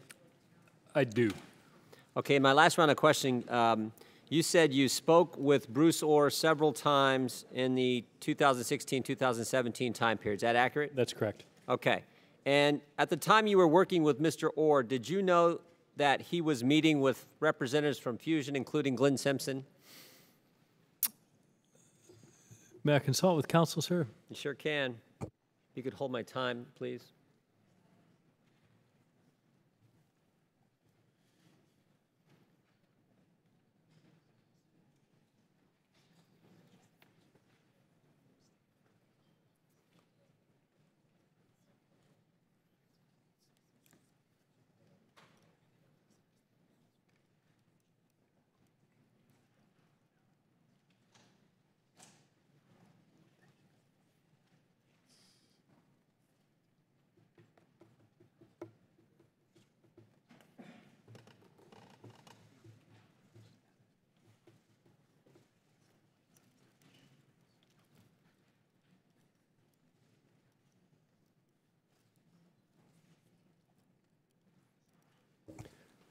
Sir, again, I would like to answer your question, and it's a short and easily answerable question, but at the direction of the FBI, I cannot discuss the content of the operational matters that I discussed with Mr. Orr. I appreciate that, Agent Strzok. At the time you were meeting with Bruce Orr, did you know that his wife, Nellie, worked for Fusion? Again, I believe the same answer. Stand by, sir, again, please. I'm sorry about the time.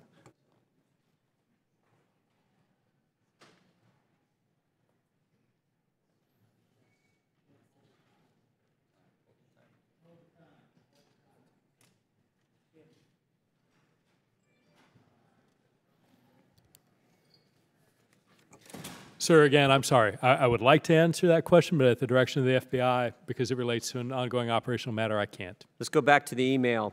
I just want to make sure I understand this. It sounds like in your email you're saying comparing now. It sounds like there are 3 copies, but 2 different versions. The set you are examining and referencing to your colleagues, you say is identical to what McCain had, again referring to the dossier. And then you're saying the one from Corn and Simpson, you won't tell me who those individuals are, but that one is different. Is that an accurate reading of your email? Sir, it isn't, and I think to give you the content or the context of that comment, I would have to. I have to tell you, sir, this is more frustrating for me than it is for you. I'm not sure about that, because of to frame that to give you an accurate answer. I would have to give you the context of what was going on, which includes details that I've been instructed by the FBI that I may not provide. Well, there's another email down below on the one you're looking at, which talks about BuzzFeed has 16 of the reports. Looks like they have 16 of the, I believe, 17 sections that made up the entire dossier. Is that an accurate reading there? Sir, again, it's not an accurate reading. I would tell you what the FBI has told me I may say in answer to the dossier is that. Well, that's not an accurate reading. That's what it says. BuzzFeed has 16 of the reports. Well, sir, that is a literal reading, but understanding what that means would it require me to provide information that is beyond the scope of what the FBI has permitted me to tell you. Well, we'd sure like to know. I want to refer you to, I don't know that you have this in front of you, but this is the House Intelligence Committee's report, Chapter 6. There's a footnote on page 113, and it says this. In late March 2017, Daniel Jones met with the FBI regarding PQG, the Penn Quarter Group, which he described as exposing foreign intelligence or foreign influence in Western elections. He told the FBI that PQG was being funded by 7 to 10 wealthy donors located primarily in New York and California who provided approximately $50 million. He further stated that PQG had secured the services of Steele, his associate, and Fusion GPS to continue exposing potential Russian interference in the 2016 U.S. presidential election. Are you familiar with this meeting Mr. Jones had with the FBI? I'm not, and I don't know if that's accurate or not, but I'm not aware. I'm going from the intelligence report that the majority issued from the House Intelligence Committee. I'm not aware of that meeting or who that is. Have you ever spoke with Daniel Jones? No. Do you know Mr. Jones at all? I do not. All right. I want to go back to one more question I asked you the first round, Mr. Strzok. Mr. Simpson, when he did testify in front of the Senate Judiciary Committee, was asked about Fusion. No one from Fusion ever spoke with the FBI. Is there any way that that contradicts what's in the email that I've been referencing with you? I don't know. I can tell you I have not spoken to Mr. Simpson. You've not spoken to Mr. Simpson. I have not. Ask you that. I asked you that the first time. All right. I thank the chairman and I thank the gentleman from South Carolina for yielding. I yield back to the gentleman. The chair would note that several of the questions asked by the gentleman were not answered by the witness on the advice of his counsel, and I presume through the FBI. And we will note those questions so that we can address them at a future time, because I find it stunning that they are not allowing you to answer those questions, Mr. Strzok. The chair now recognizes the gentleman from Illinois, Mr. Gutierrez, for 5 minutes. Thank you very much, Mr. Chairman. The chairman started this hearing by saying, I wish this hearing wasn't necessary. Well, sorry if I don't believe that. Of course, he wants this hearing, and it isn't necessary. Now, I think there are hearings that are necessary, and we see them every day. There are 3,000 children separated from their moms and dads, and the government doesn't know where their moms and dads are and can't even bring them together. That seems like something the Judiciary Committee should be investigating. We start a policy in this country where we ban Muslims from coming in, and we make a test, a religious test. Sounds to me like something the Judiciary Committee should take up. We have a president of the United States. There are 16 women who have come forward to say that the president of the United States has attacked them. And what does this committee do? No hearings. Even one of the members of this committee had to resign in disgrace because he asked one of his staffers for $1 million if she would carry a baby for him. Do we have any hearings on the state and the plight of women in the workplace in America? No. These are all things and issues that are on the American people's minds. But we don't want to talk about those issues. Those should be issues that I believe are pertinent and should have hearings before this committee. But what we want to have hearings is to bring Mr. Strzok here so that we can regurgitate and continue to say that he is lying and that he is biased, and somehow he corrupted the investigation to the point that we can't believe Mr. Mueller, that we can't believe Mr. Rosenstein, that we can't believe the new FBI director who was appointed by the current president of the United States, and that we should abandon. My members on the other side, if there are two people that are thrilled and excited today, there are two people, the folks over at Fox News and at the Kremlin, because they both worked on one thing, electing President Trump, President of the United States of America. They've got to be overjoyed today at the Kremlin, and they've got to be applauding. And watch the newsreel tonight, because a lot of this today is simply what? Auditioning for Fox News, and of course, at the clapping at the Kremlin. I never thought I would see a time that the Congress of the United States would do the work of destroying. Because what do we know? We know very clearly that our men and women of the intelligence community have unanimously stated, and this is unrefutable, that the Russians worked to undermine our democracy and to elect Donald Trump President of the United States. And that is something that's irrefutable. You can say what you want about Mr. Strzok, that's irrefutable. And yet we do not investigate that.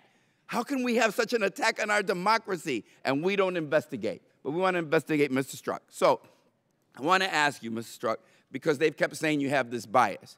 When did you learn, and how did you learn about the investigation into the possible collusion between the Donald Trump campaign and Russian influence in our 2016 election?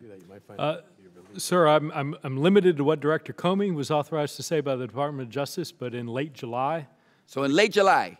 And when did the public learn about the investigation into Russian collusion and Donald Trump's investigation? I don't remember a specific date, but it was well into the following year. It was after the election? Yes, sir. So what we're to believe from our Republican majority, that you're so biased, you're such a Democrat that you can't hold back from trying to destroy Donald Trump, yet you never told anybody that there was an investigation into Donald Trump's campaign and collusion with the Russians? You never told anybody about that? No, sir. You never talked to a reporter about that? Never. But you had it in your hands.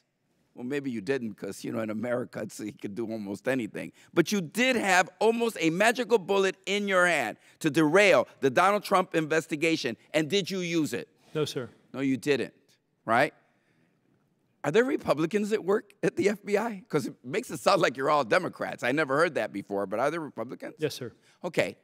What would be interesting here is, since you like to cherry pick the Democrats that given money, the FBI agents that give money to Democrats, why don't you reveal the Republican members of the FBI that give money to Republicans? Why don't you reveal the Republican members of the FBI that are in and state very clearly when they apply for a voter registration, they apply as Republicans? They don't, because that's not what this is about. What this is about is for the American public, Mr. Strzok. It's really not about you. They want to damage and destroy our democracy. And one of the ways they do it is by taking an institution like the FBI and destroying it. And that, I think, is really regrettable. Okay, Kremlin, another good day for you. You influenced the election. You wanted Donald Trump to win. You won that one. And now you want to destroy our institutions. Congratulations, Kremlin. And congratulations to everybody that's helping them. Gentleman from Illinois yields back. The gentleman from Tennessee, Dr. Desjardins, is recognized. Thank you, Mr. Chairman. And I just have a couple of questions for you, Mr. Strzok, and I'd like to yield the balance of my time to Chairman Gowdy. But in light of the last round of questioning, it's fair to say that you wanted to stop President Trump from being elected, in your own words, didn't you?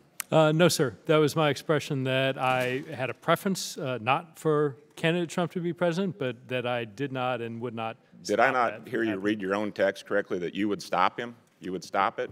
No, sir, you misunderstood or misheard me. I said that my sense, not recalling writing that text, was that the American populace wouldn't elect you. You don't president. like Donald Trump, do you? Fair to say I'm not a fan, sir. Yeah. And were you the only one who could have done the job you're doing, or were you the only one that could have led this investigation in the FBI? Sir, it was logical, and given that I was number 2 in counterintelligence, that I would have a role in this investigation. But no, there are very qualified folks in the FBI. DADs, there are not that many at my level. So in retrospect, then, should you have recused yourself in this case? Absolutely not, sir. You don't like this man. You didn't want him to become president. You had several very disparaging text messages with your friend about this, but yet you didn't once think that maybe somebody else should take this case. No, sir, and I'll tell you what, there are times where I didn't particularly care for Secretary Clinton, and I investigated that absolutely as objectively and aggressively as I did any other investigation. So no, I don't think recusal was at all merited. Okay. Well, that's the one thing I've struggled with here today, listening to your testimony, because I do think a man in your position and power and the respect you should have, or that people should have for you because of your position in the FBI, that you would have stopped to think that maybe there was somebody that could do a better job that didn't have such disdain for this president. You claim to be such a patriot, but once he was elected, you continued to do this. And I think that you have to accept that elections have consequences. But I'll yield the balance of my time to our chairman. The gentleman yields. Agent Strzok, now I'm confused because I thought on that August 8, 2016 text that you did not recall typing it. And then you said that you recalled it was late at night, and that somehow mitigated the content of what you typed. So do you recall it, or was it late at night? And what else do you recall about the timing of that? Mr. Chairman, I think my recollection and statements have been consistent across the board. I don't remember typing it. It was late at night. My sense was I can tell you what it was not. It was not a suggestion that I or the FBI take any action. Well, I'll tell you what, instead of us musing about what you meant, why don't we just go with what you said? Okay. So I would actually rather go with what I did. Well, that is, at the end of the day, that is. We'll get to that. We'll get to that in a second, I promise you. No, he's not. We'll stop it. And I think you've agreed that it was his candidacy, right? Or his election. I don't think, again, not recalling writing it. His candidacy, his election, I don't recall writing it. I'm not sure what it means. And what do you mean by stop? Stop it, again, my sense, looking at the context, was that there was no way, coming off the heels of insulting the Khan family, that the American, and all the other statements that had been made in the comparison of genital size during a debate and everything else, that there was no way that the American population was going to elect this man. So my sense was this is a off-the-cuff, hey, don't worry about it sort of comment. And if you look at the next day when I send a text saying, hey, what was that? It's clear there is no conspiracy, there's no meeting of the minds, there's no suggestion of actions. It was merely a one-off comment. And, of course, it's about a week before you use the word we again in connection with an insurance policy to make sure that he was not elected president. And then we get to the day Mueller was appointed special counsel, day after. Let's go through this one again, see if it rings a bell with you. Who gives a F, one more AD, an investigation leading to impeachment with a question mark? Why are you talking about impeachment the day of special counsel's appointment? Well, sir, and while you're thinking about that, let me give you a few other options you could have said. An investigation leading into indictments against Russians, an investigation leading to better election security, an investigation leading into a robust response to what Russia tried to do to our country. But you didn't say any of that, Agent Strzok. You went straight to impeachment. Do you know how impeachment works? I have a general understanding. How does it work? Sir, my understanding is limited to that is something done by the Congress, that there are articles of impeachment, and the procedure by which that occurs, I am not an expert. Well, let me ask you this. Do you have to be a sitting office holder to be impeached? Sir, I don't know the answer to that. Well, I actually do. And I will take note that you never once used the word in connection with Secretary Clinton, did you? Sir, I did not, no. No, you didn't. If you did, we don't have it. So that's an investigation where you didn't think about mentioning it, but the day Mueller was appointed, rather than punishing Russia, rather than indicting Russians, rather than doing something about social media, you went straight to impeachment. Wrong. That's incorrect, sir. Well, I'll tell you what. Regular order, Mr. Chairman. The I'm out time's of time, expired. and we'll revisit the issue. May I respond to your question, sir? You may when we revisit the issue. Oh, you Point just of order, asked a Mr. question. Will May I let the respond now? witness answer the question. Mr. you Chairman, just the witness is permitted to answer the question briefly, as The gentleman from Louisiana is recognized. as the Mr. chairman Rich. has repeatedly said today. The gentleman from Louisiana is recognized. Is the witness Mr. not going to Richmond. be permitted to answer the question, Mr. Chairman? Mr. Chairman, I'm going to object to your not permitting the witness to answer the question you asked him. Who's the member from? One moment while I find out who's next on the Democrat side. Mr. Chairman, that is not the question. Sir, you asked if I went directly to impeachment rather than Russia. I would like to respond to that question that you asked immediately. We're going to prior come your back time to it, but He should be if you're permitted to answer the dying to question. respond to it now, as long as you do actually respond to the question. Yes, sir. My immediate concern was absolutely having to do with Russia and everything related to that. My concern was what Russia was doing on social media. My concern was what Russian intelligence officers were doing in the United States. My concern was what the government of Russia might or might not be doing with members of the Trump campaign. That's was great, broad Agent and Strzok. robust. That's that wonderful. was my response. That's wonderful, and trust me when I tell you, that would have been a longer text. I get that. It would have taken a lot longer for you to actually type that, but you didn't. Regular You order, typed the word Mr. Chairman. Are you going to just pontificate for nonstop? The gentle lady from Michigan is recognized.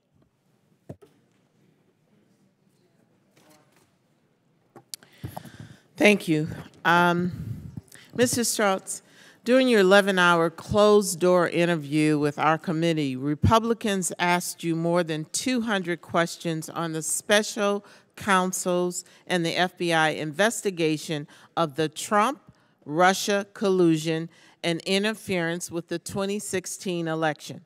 At one point, you described how the special counsel's investigation had, and I quote, credible allegation that the government of Russia had offered assistance to elements and matters of the Trump team on the election. Is that correct?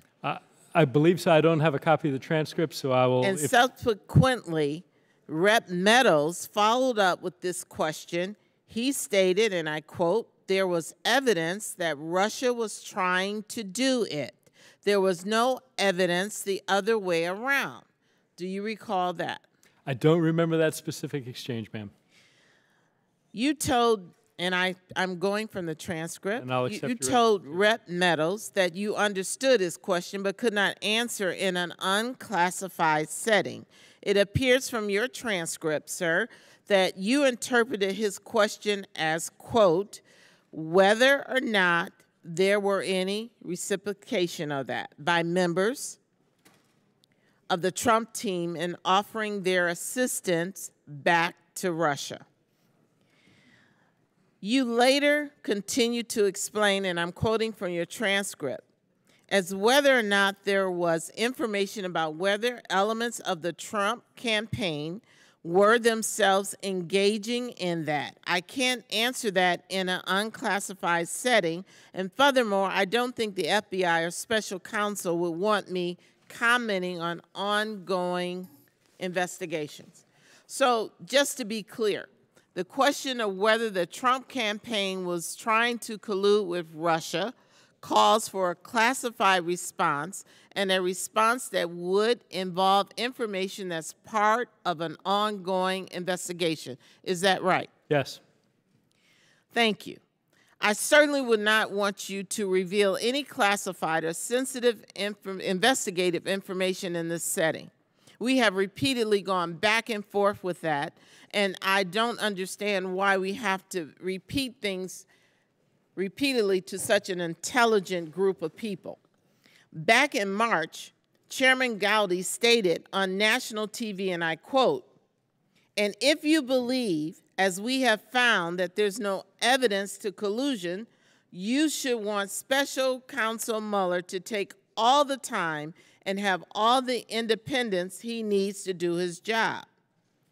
Chairman Gowdy also stated, and I quote, "When you're innocent, if the allegations of collusions with the Russians, there's no evidence of that, you are not innocent of that, act like it."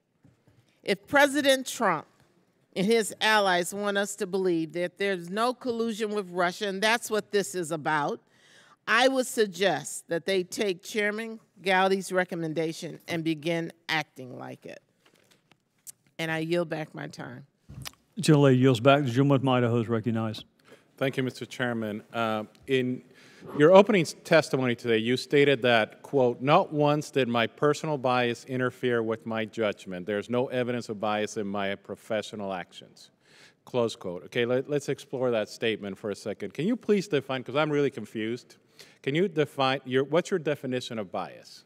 I think, sir, bias depends on the context in which you're talking about. With regard to political opinion, that is allowing your beliefs to get in the way of the honest, independent pursuit of facts. So allowing your own beliefs to get in the way of your actions. Of your honest, right, of your honest, okay. Of the honest, open pursuit. Please give me an example of a situation when bias would interfere with your aspect, your professional judgment. It's difficult to answer a hypothetical. I'm not going to interview a witness. I am going to destroy evidence. I am going to prevent somebody from taking an investigative step. I'm not, it's a difficult hypothetical. Has there ever been a time when your professional actions or you believe that you had bias, that you needed to move on from an investigation at any time? No. No. Has there been a time in your career that you recused yourself from a professional action? No. Okay. So you'll be surprised, but I actually believe that the Russians tried to destabilize our economy, our way of life, our government. I think they have been doing it for a long time. I'm curious if this is the first time that Russia tried to interfere with an American election. I'm aware of times where they, going back to the 60s and 70s, where they planted evidence, where they were seeking to introduce items of information that were false in newspapers. I'm not aware of any direct outreach to members of a presidential, either the candidate or his immediate team. Did they attempt to interfere in the 2012 elections? I'm certain they did, yes. Yeah. So do you recall when President Obama telling Russian President Medvedev that he would have more flexibility to negotiate on issues like missile defense after the 2012 election? I don't remember that, sir, no. He said that in a hot mic. Why wasn't that investigated? Sir, because one, there were no allegations to my knowledge. Again, I was not in the position. This is the President of the United States telling the Russian president that he was going to have more flexibility and he was going to do certain things. Do you recall during the debates when President Obama objected to candidate Romney that the 1980s are now calling to ask for their foreign policy book, the Cold War is over? Do you remember that? I don't, but I believe okay, so you were not interested in Russian interference with our elections in 2012, but you were interested in Russian interference in 2016. That's not true, sir. And you were not interested in the actions of a president who was saying that Russia was no longer a foreign power that we needed to be concerned about. Sure, I disagree with that statement. Well, you don't even recall those statements, so I don't know how you can disagree with them. You were characterizing my interest in their interference, and I can respond to that if you'd like. That's fine. How can you assure the American people that you're not lying today? Because one, as I said before, I'm doing it under oath. I'm telling you, having spent 26 years putting on a gun, putting my life at risk for this country, I am not lying to you right now. So you're doing More it than on that, their sir, own. if you don't want to take my word for it, that's I get people might be hesitant. Yeah. I would say, look at the record. Okay, look at everybody who's worked with me. So let's look at what the record. the IG said, and that will absolutely confirm Today you that. stated that you don't mean it when you said Trump supporters smell. You did not really mean it when you said that, used the word impeachment. You did not mean it when you said Republicans were hillbillies, you were not telling the truth in those moments. No, I disagree with that, sir. I said I didn't mean it when I talked about people that you could smell the support or hillbillies. That was a poor choice of words that I don't believe. I did not say I did not believe impeachment. My explanation for impeachment was very different. My explanation of impeachment was, as I considered it, that was on the far end of what might be occurring. Okay, so what I also said was the opposite. I understand, but so finally, the Democrats have made assertions today that are just not true. First, that the IG found no bias in your actions. This is not true. The AG said, quote, "We were deeply troubled by text messages sent by Strzok and Page that potentially indicated or created the appearance that investigative decisions were impacted by bias or improper consideration." Right, and read what you just said, sir. Potentially create the appearance. That says nothing about an act of bias. It is a hedged three-adjective description about something which I can tell you doesn't exist. Moreover, as we describe in Chapter 9, in assessing Strzok's decision to prioritize the Russia investigation over following up on the mid-year related investigative lead discovered on the Wiener laptop in October 2016, these text messages led us to conclude that we did not have confidence that Strzok's decisions was free from bias. Yes, sir. So you did, there was no decision that there was no bias. They just cannot find whether there was bias or not. And moreover, they did not really Mr. Chairman, regular order. They did not investigate the Russian investigation in the IG report, so there's going to be still pending Mr. reports. Chairman, the gentleman is out of time and yields back. The gentleman from New York, Mr. Jefferson. His question. I didn't hear a question.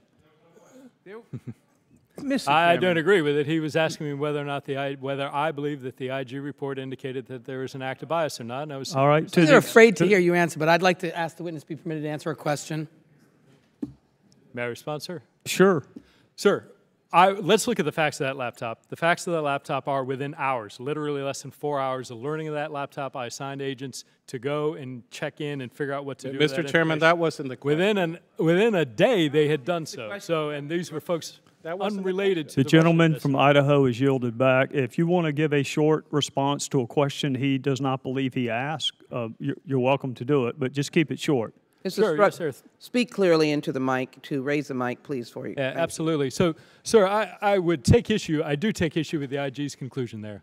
The IG said something that they could not exclude the possibility that it played a role, and what I would point you and point them to are the facts, and the facts are these. Within hours of learning of the Wiener laptop, I assigned very seasoned supervisory agents and subordinate agents and analysts to follow up on that. And within a day of getting that information, they had gotten in touch with New York, determined that New York had not completed the processing, and that they were going to get back together when that occurred. So the notion that anything was backburnered is belied by the facts that literally within 24 hours of learning of that information, I had assigned people who, by the way, had nothing to do with the Russia investigations to follow up on the matter. All right, you've been given a chance to answer. The gentleman from New York is recognized.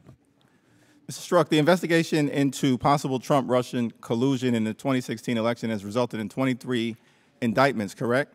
I don't know the number, but it's sizable. It's resulted in 18 individuals who have been indicted, true? Again, I don't know the numbers, but I'll... 3 corporate entities have been indicted in connection with the Trump-Russian collusion investigation, correct? I'll accept your representation. I don't know. The investigation has identified at least 75 different criminal acts, correct? Again, sir, I haven't tallied them up. There have been 5 guilty pleas, true?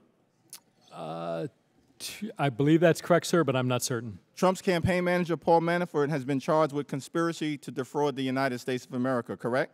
He's been charged. I don't know the specific crimes. He's sitting in jail right now as a result of alleged witness tampering, correct? Yes, sir.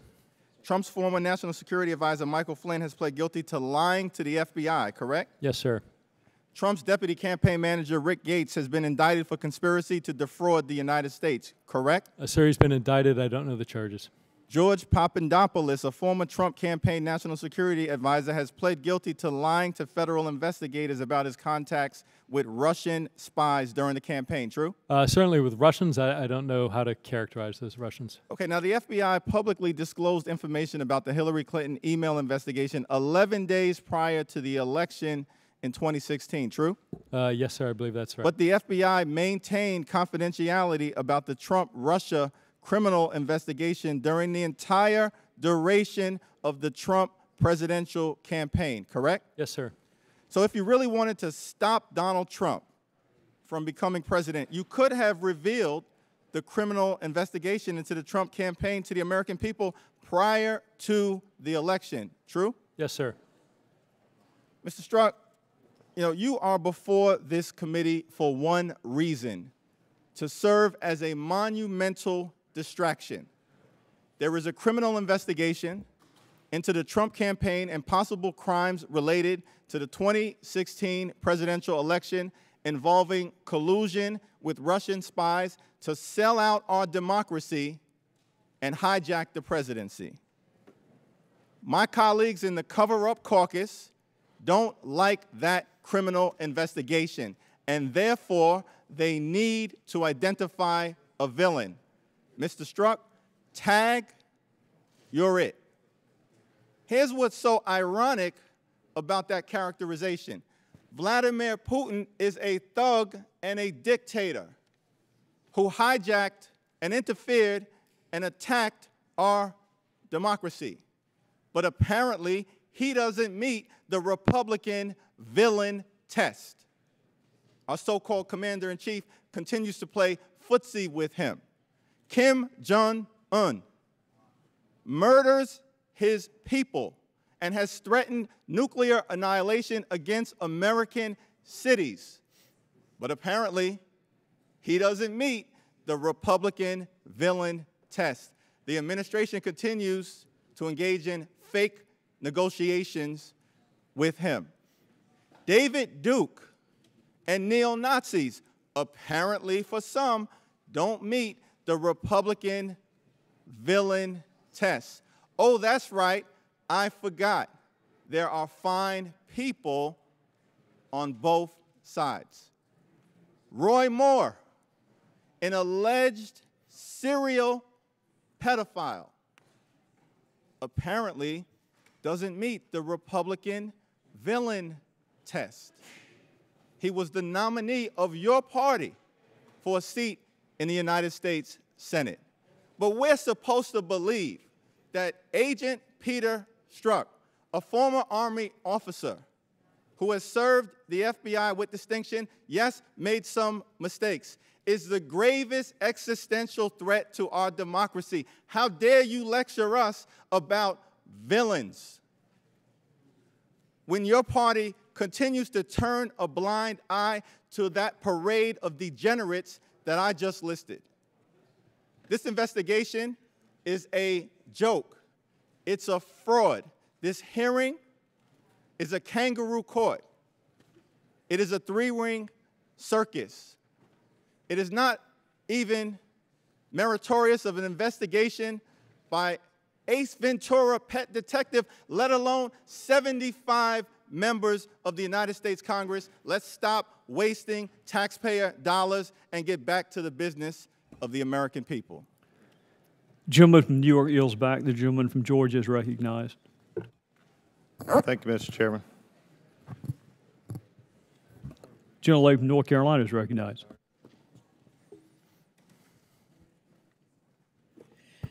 Thank you, Mr. Chairman. I would like to yield my time to you.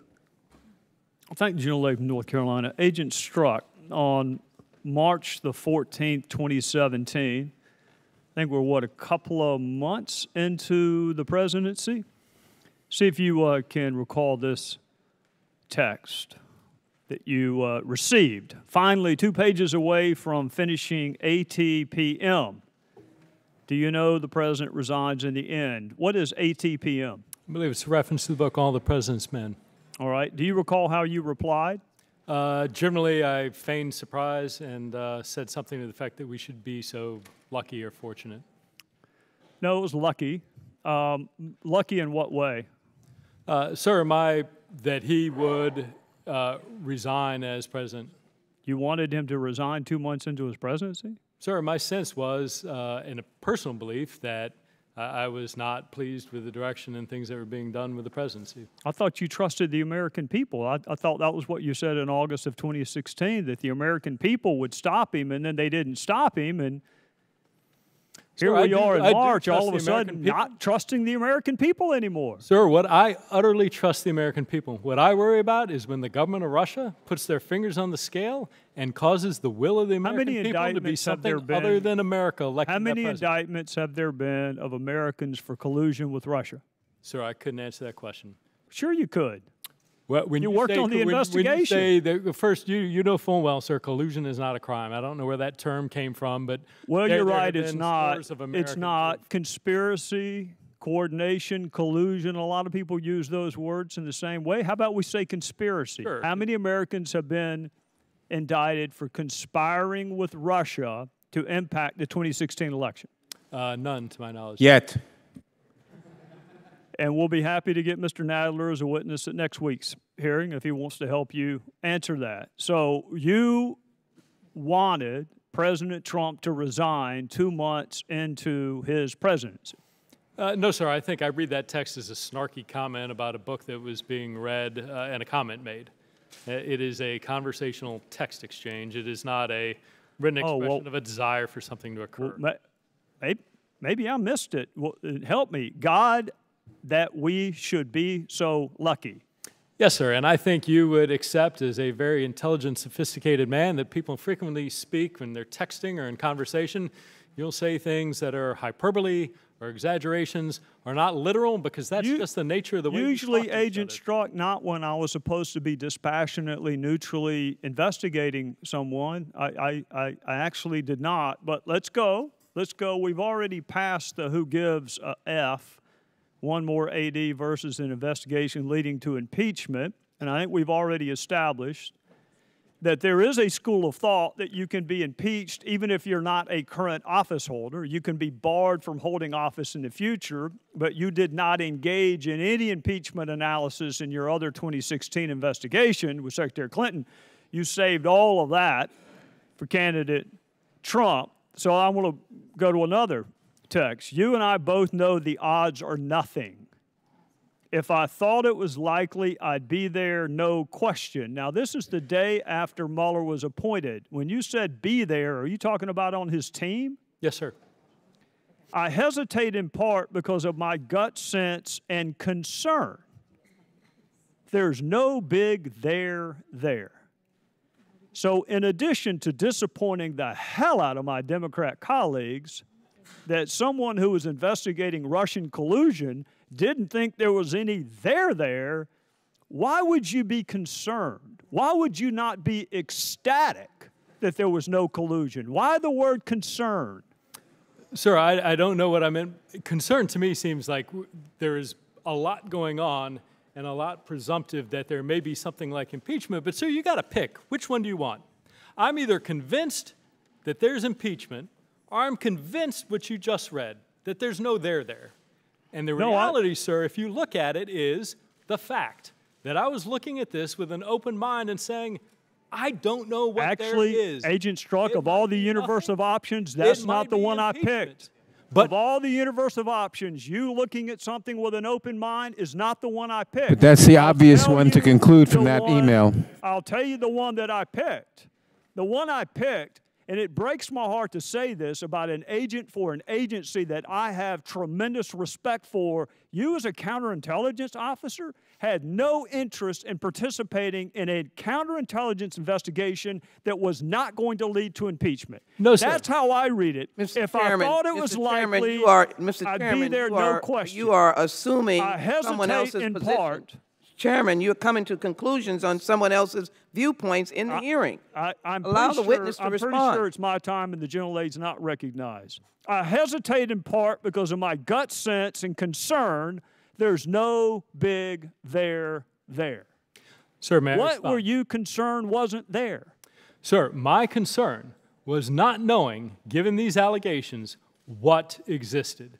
Whether on the one hand, there was no criminal activity whatsoever, towards the middle, that there were individuals kind of pursuing their own agendas for their own self-enrichment, or on the far end, that there might be an impeachable offense. Why wouldn't you want to investigate it? May I answer your question? Well, my question is, why would you not want to investigate that? Sir, I did want to investigate that. That is not what you're reading. What you are reading is my trying to decide What I want to do with the course of my career and whether to stay as a Deputy Assistant Director in the Counterintelligence Division, where I have oversight of a wide variety of threats around the globe, or whether I want to remove myself and go work on something in the Special Counsel's office that is very specific, that is going to take, I don't know how long it was going to take. Yeah. Well, you're now, leaving, so, sir, but what to your point? You're leaving out one really important word, Agent Strzok, impeachment. So that was exactly, in all of your text. Regular order. It's now a minute and a half over. Does it, Mr. Sir, Chairman, if we made that one on and on and on as long as you quicker I can go. go. Point of order. I would take Time your is one up. big word of impeachment and add 4 big words of no big there. And the reality is, you know full well I said both, and you know why I said both. Why I did that and what I'm telling you under oath is that I did not know what existed. I had prejudged nothing. That was all to be determined. And that is a logical way for investigators, attorneys, and everybody else to approach an investigation. Starting with the political death penalty and impeachment is not the logical way a neutral, dispassionate... point of Mr. order. Chairman, we're demanding equal You're time not for every member of this testifying committee. Jersey is person here, recognized. Mr. Chairman. Mr. Chairman. And if you can't control yourself, how do you expect this committee to control itself? You've been out of control since you've been on this committee. Why don't you leave it alone? This is not Benghazi. The gentlelady from New Jersey is recognized. You're recognized, Congresswoman. You're recognized. When she finishes. Well, hallelujah. First of all, Mr. Strzok, I want to thank you for your service. Secondly, Mr. Strzok, I think you made a big mistake by putting those text messages on your business phone, because then you opened up your personal phone, and here we are talking about this mess when it really isn't important. Because the other thing that I know, Mr. Strzok, is that even if you do have biases, you did not influence the outcome of this investigation. The IG found that the outcome of this investigation was predicated upon evidence and information. The other thing I know is that no matter how much you disliked Hillary and or Donald Trump, you didn't have anything to do with either one of them getting elected. You have nothing to do with the President of the United States disgracing this country every single solitary day when he embraces our enemies and sucks up embraces our enemies and is disrespectful to our allies. You have nothing to do with the fact that the President of the United States has declared higher tariffs in the name of security to this nation against our closest friend and neighbor, Canada, but no one on this side of the aisle has opened their mouth. You have had nothing to do with the president enriching himself with his emoluments and carving out opportunities for his daughter so that she's not negatively impacted with her brands in China, while this side of the aisle says nothing. You've had nothing to do with the fact that Puerto Rico is still underwater and without any kind of electricity in so many places, while this side of the aisle, that's a part of the Oversight Committee, has forgotten what its mission is. But nonetheless, you have been here, and you have tried to answer their questions, and I have never seen my colleagues so out of control, so angry, and so desperate to protect a president that we all know is not fit to be president. So I want to leave you this opportunity. Is there any question on the table, Mr. Strzok, that you've been asked that you'd like to clarify? Because I can give you 2 minutes and 25 seconds to have your say uninterrupted. Congresswoman, I deeply appreciate that time. I do want, everybody's watching this and making up their own mind. And what I would tell you is, one, I'm sitting here telling you the truth. And two, independent of me, I cannot express to you my love of the FBI enough. The men and women who make up that workforce, their ethics, their integrity are unmatched anywhere in the world. And I think that's important, one, because it is who we are. Two, that none of them would accept any of the behaviors that are being alleged any more than I would accept it in him. And three, this entire exercise comes at a cost. We are doing things that are going to, in the future, tear down the underpinnings of what represent law and order in this country.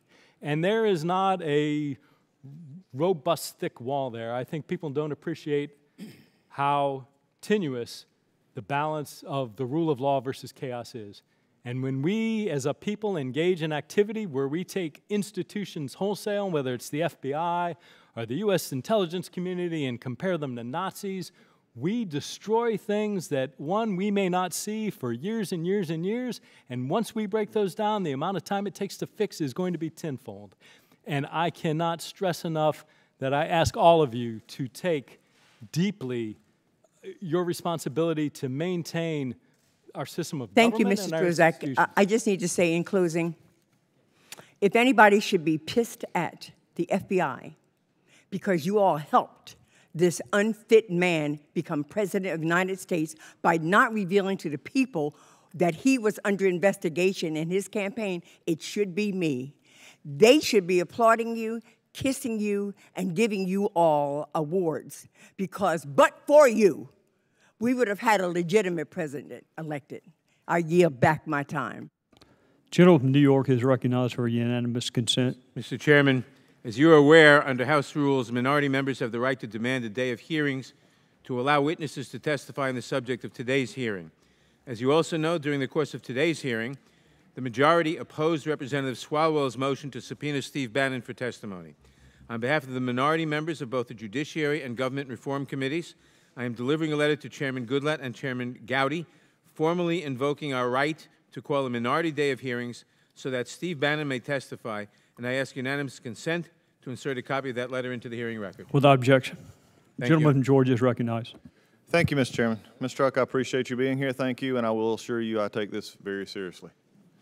But also I want to, as you go in and look in, there's been a lot of talks about text. There's been a lot of talk about your bias, non-bias, your opinions, and your willingness to elaborate on that. I have some questions that will not require you to have to be elaborate or anything. They're going to be simple, straightforward questions, because as I've been looking through this and also talking to the current FBI director, the current Deputy Attorney General, and reading through some things have popped up that I think at least need some clarification. When was the last time you were subject to a polygraph? Approximately 2 or 3 years ago. 2 or 3 years ago.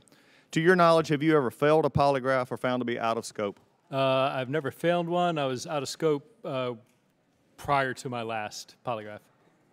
When was, and that would have been at what time? You said 2 to 3 years ago. Could you be more specific? Sir, I think we can cut to the chase. I think there's an email that talks about people being out of scope for a polygraph, which generated my last polygraph. Oh, don't worry. We're going to be cut to the chase. Sir, it's your January. time, So you want to go ahead and say it's January 2016 when you received a text or an email, correct?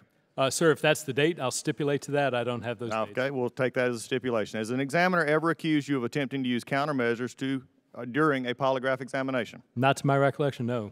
You received your email in January, as you've stated, and you've stipulated to. Your polygraph was out of scope in January 2016. To your knowledge, how long was your polygraph out of scope? Sir, I don't know.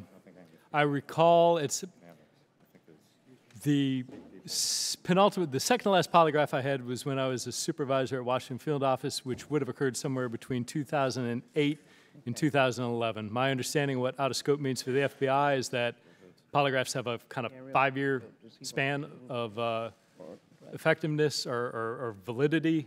We had several people we were trying to, including me, trying to get read into a particular intelligence compartment. They ran the names. Me and some others were out of scope, which happens because polygraphs are, the line for polygraphs is longer than the normal. I understand. I'm a member of the military, Mr. Strzok. I understand the lines for polygraph. I understand the delays in them. However, you happen to have a very secure job and a very one that is highly sensitive. Yep. So the question is, again, I would assume to answer your evasiveness, you did not know how long you were out of scope. Is that correct? Yes or no? That's fair, sir. I was trying to recreate it by recollection, but So yes or no, do you know how long you were out of scope? I do not. Okay. What steps were taken to bring you into scope? I went and had a polygraph. Okay, was this after the January 16 letter that you received? It would have been afterwards, yes, sir. Okay. If you were out of scope, when was the last time you accessed classified information? Night before last, preparing for this. Okay. You currently have what classification? I have a top secret clearance with some SCI compartments. Okay. During the time that you were out of scope, did you have access to SCI? Yes, sir.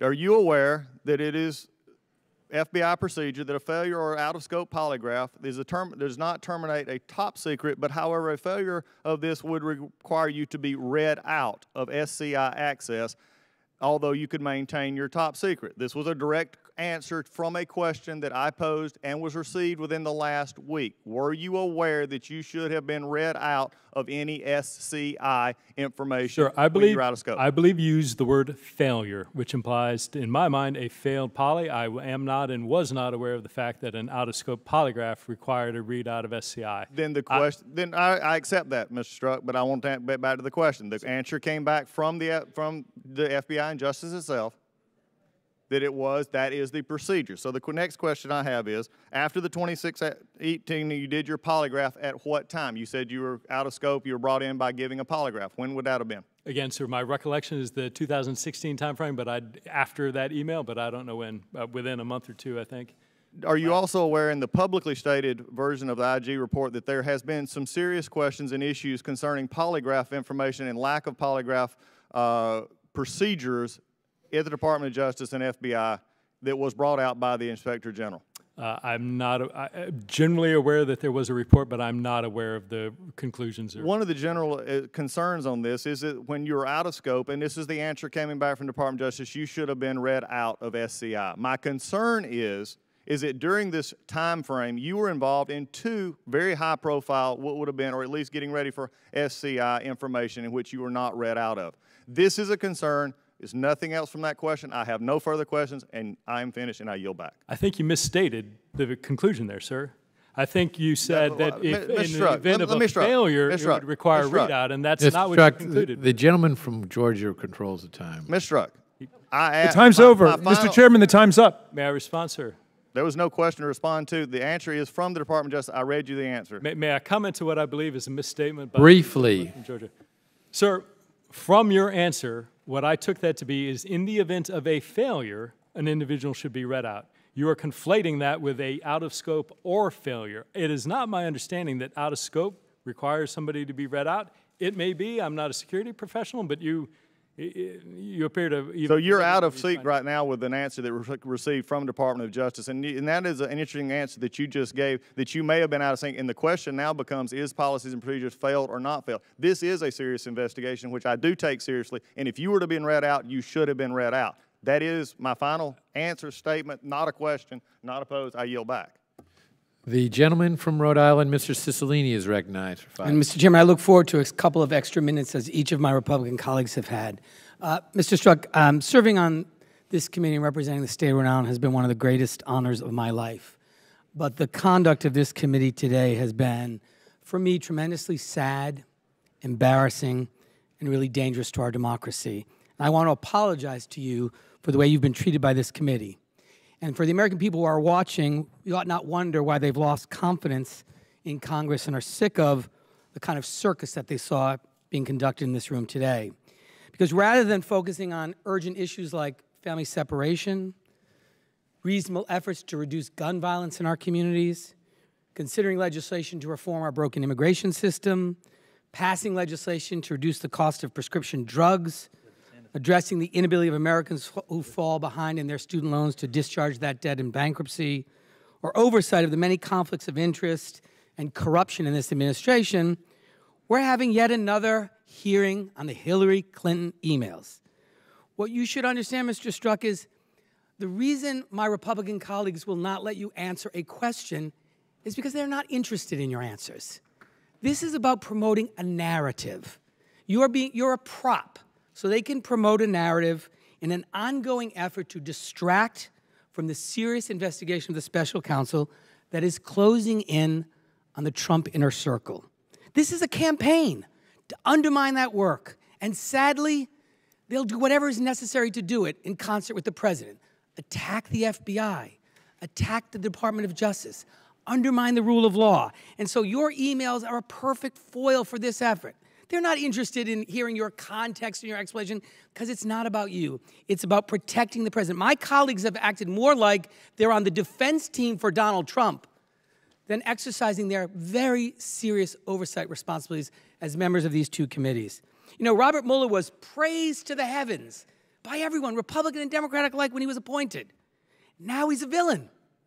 What's the only thing that's changed? 19 indictments, 5 guilty pleas, and the circle's closing in. So I accept your sworn testimony about the difference between bias and the actions you took. We don't have to take your word for it alone, although I do. The IG report of 500 pages, interviews, review of documents comes to the same conclusions. We find the decisions made were consistent with the analytic approach described above. We found that these specific decisions were the result of discretionary judgments made during the course of an investigation by the media agents and prosecutors, and that these judgments were reasonable. So there's a big analysis that was done. Lots of interviews, 500 pages. That's the same conclusion, the same representation you've made today. But don't be frustrated, because they're not interested in that. This is about promoting a narrative. So we know, of course, Mr. Strzok, that the president, the intelligence communities unequivocally conclude that Russia interfered in our elections, that it was directed by Vladimir Putin and for the purposes of helping Donald Trump and hurting Hillary Clinton. Isn't that correct? Yes, sir. Do you have any reason to doubt the assessment of our intelligence agencies that may be made with high confidence? No, sir. And thereafter, the Senate Intelligence Committee, in a bipartisan way, a Republican-led committee, came to the same conclusion. Isn't that right? Yes, sir. And yet the President of the United States and members of the administration continue to deny that the Russian government interfered in our elections.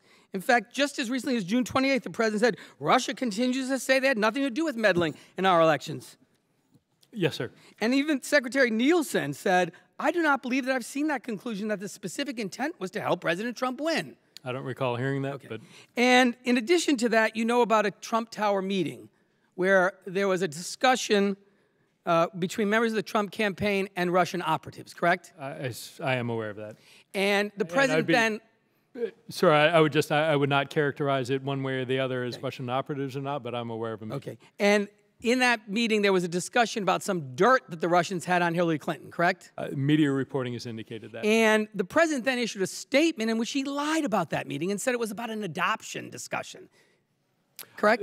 Those statements have been made. Again, I'm relying on what's been reported in the media, not FBI or special counsel. So would you tell me, Mr. Strzok, in the time that I have remaining, what should we conclude, or what raises eyebrows for you about members of a presidential campaign meeting with a foreign adversary of the United States to talk about dirt about their opponent and then lying about the nature of that meeting? Why should that concern the American people? Sir, I don't want to comment on any specific fact pattern or anything that relates to an ongoing investigation.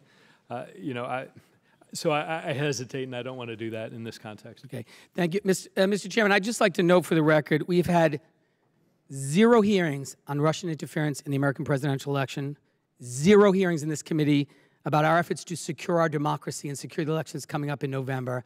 We've had hundreds of hours devoted to Hillary Clinton's email. This committee has failed in its responsibilities to secure our elections, which is a responsibility we have to the American people. And then when we finally have an opportunity to raise the issue, instead we're going to talk about Hillary Clinton's email. Shame on all of you. Time of the gentleman History has is going to judge expired. you very harshly for this behavior. The chair With that, recognizes the gentleman from Florida, Mr. DeSantis, for 5 minutes. Thank you, Mr. Chairman. Mr. Strzok, you've defended your actions, said that you did not evince bias, that your actions weren't motivated by bias, but the Inspector General disagreed. When he asked you about the insurance policy text, the will stop it text, you provided an explanation similar that you did today, and he found your explanation to be unpersuasive, and you're aware of that, correct? I'm not aware of that with regard to that text. Well, he did. He testified when we had him in here in June in response to my questioning. He also said that your explanation for how you handled the Anthony Weiner laptop, you delayed, you didn't take action initially.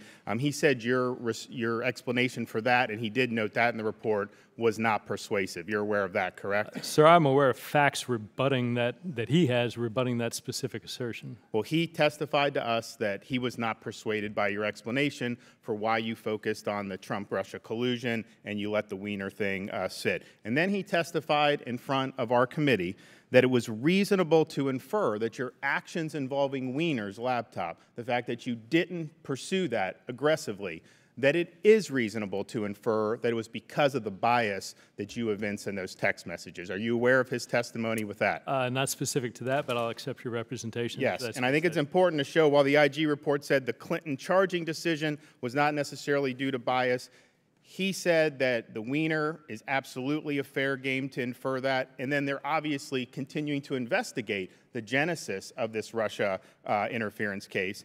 Do you also know that Rod Rosenstein on June 28th, when he testified in front of this committee, he said you were biased?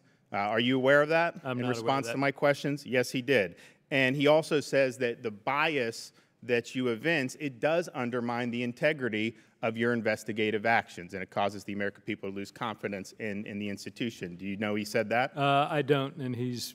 Well, he did. So the idea that there's no bias here is not, I don't think your explanations have been credible, and I think that if you acted so appropriately, Mueller removed you from the team. You're now at Human Resources, which is obviously a demotion.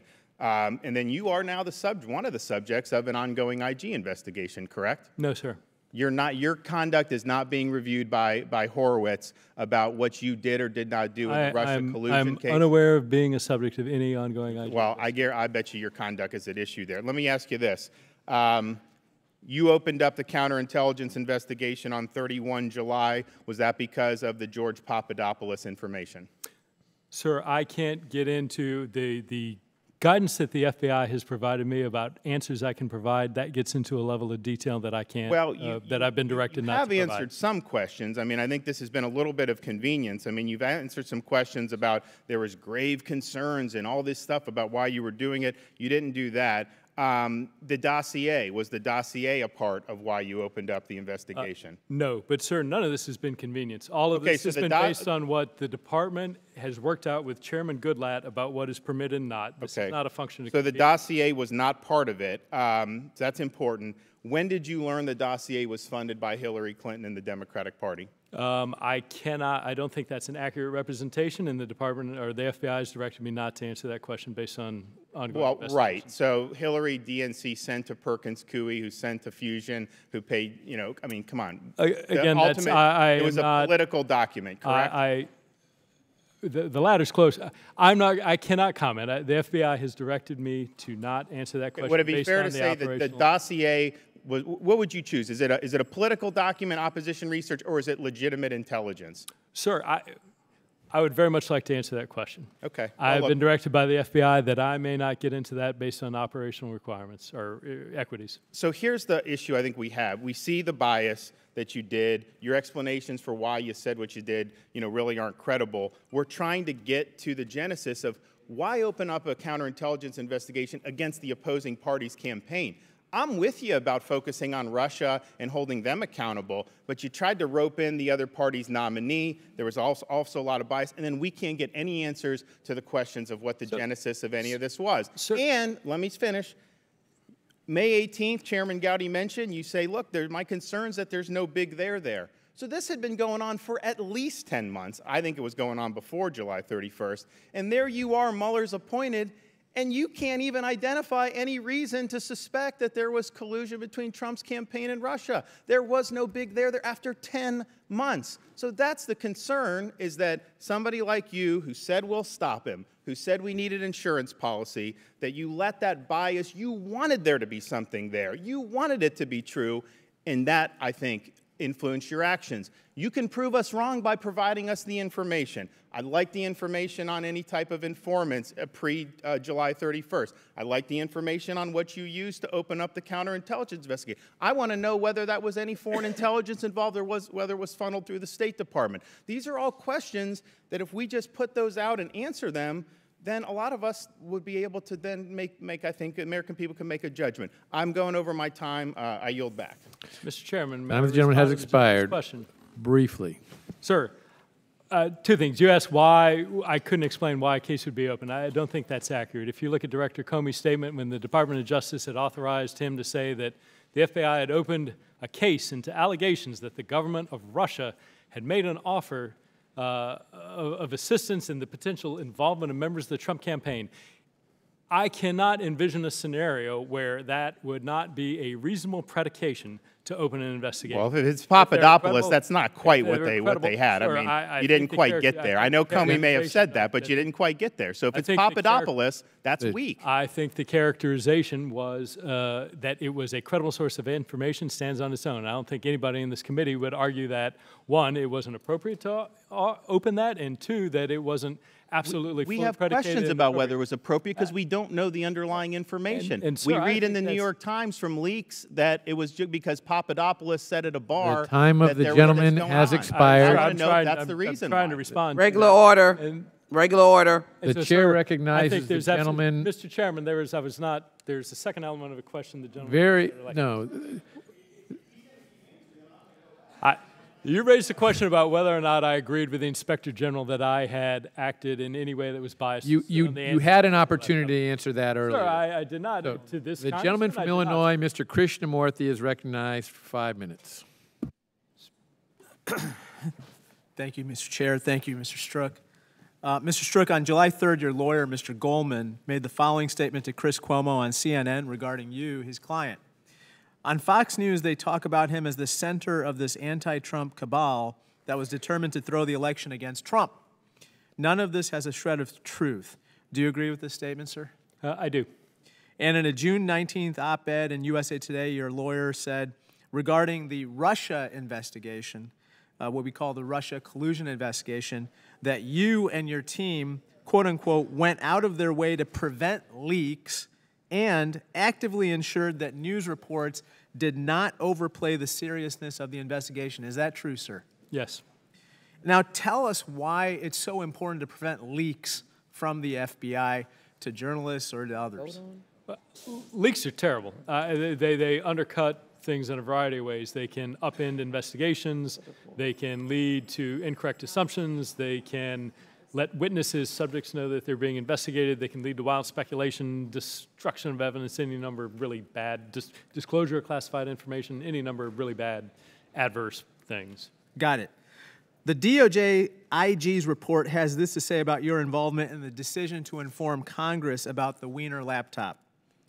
Quote unquote, Strzok explained that the decision to seek a search warrant for the Wiener laptop was known to many people beyond the mid-year team, and this raised a concern that this information could leak. Is this statement from the IG's report true? Yes. Now, could you unpack that for us a little bit? First of all, you said, according to the IG's report, that the search warrant for the Wiener laptop was known to many people beyond the mid-year team. Could you explain whether any of those people would be in the New York field office? So my recollection is that the investigation of the crimes against children case of Mr. Wiener was handled out of the New York field office by the Southern District of New York, or maybe the Eastern District. I think it was SDNY. And so the people to whom you were referring included people in the New York field office, correct? That's correct. And you had concerns about their actions if Director Comey did not inform Congress about this Wiener laptop. I did not have concerns about New York. My concerns were just general, that the more people who are aware of something, the greater chance that it leaks out somehow. But those concerns were not specific in my mind to New York. Okay. Let me ask you about this. In a report, in that same report, Attorney General Loretta Lynch recalls a conversation with then Director Comey in the final days of the 2016 election.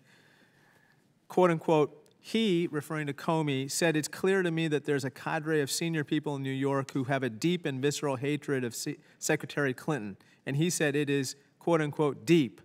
Were you aware of this concern? I was aware of certainly some of the press reporting and some people expressing that concern, yes. Was one of those people Director Comey? A person having that concern? Yes. Yes. Could you explain to me a little bit about that and how that, in your view, affected the revelation of the warrant for Wiener's laptop?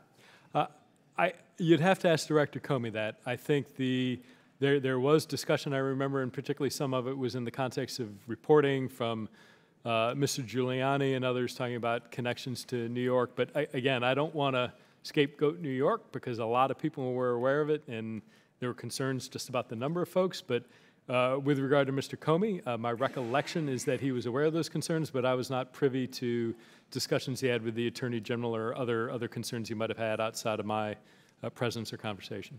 Now, with regard to Mr. Giuliani, on October 25th, then Trump campaign advisor Rudy Giuliani promised a quote-unquote pretty big surprise coming up in the campaign.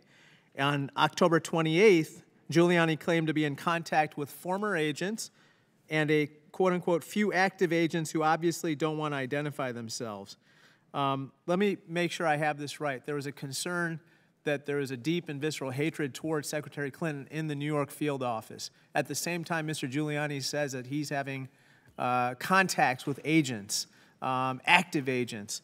Can you give us your take on this and your comments on this particular issue? I recall that comment. I recall it caused me a lot of concern. And why? Why did it cause you concern? Because while it's certainly possible that Mr. Giuliani is exaggerating or engaging in some sort of puffery, the reality is that also given the things that were going on, given the timing that the laptop was there and he was talking about that in the context of a big surprise, it caused me great concern that he had information about that. In other words, he should not have had. That he should not have had. Correct. Through a leak? Through an unauthorized disclosure, sure, leak, yes. Thank you, sir. The members are advised that there are votes on the floor of the House. How many are there? 4 votes. So, Mr. Strzok, you probably have a good 45 minutes to.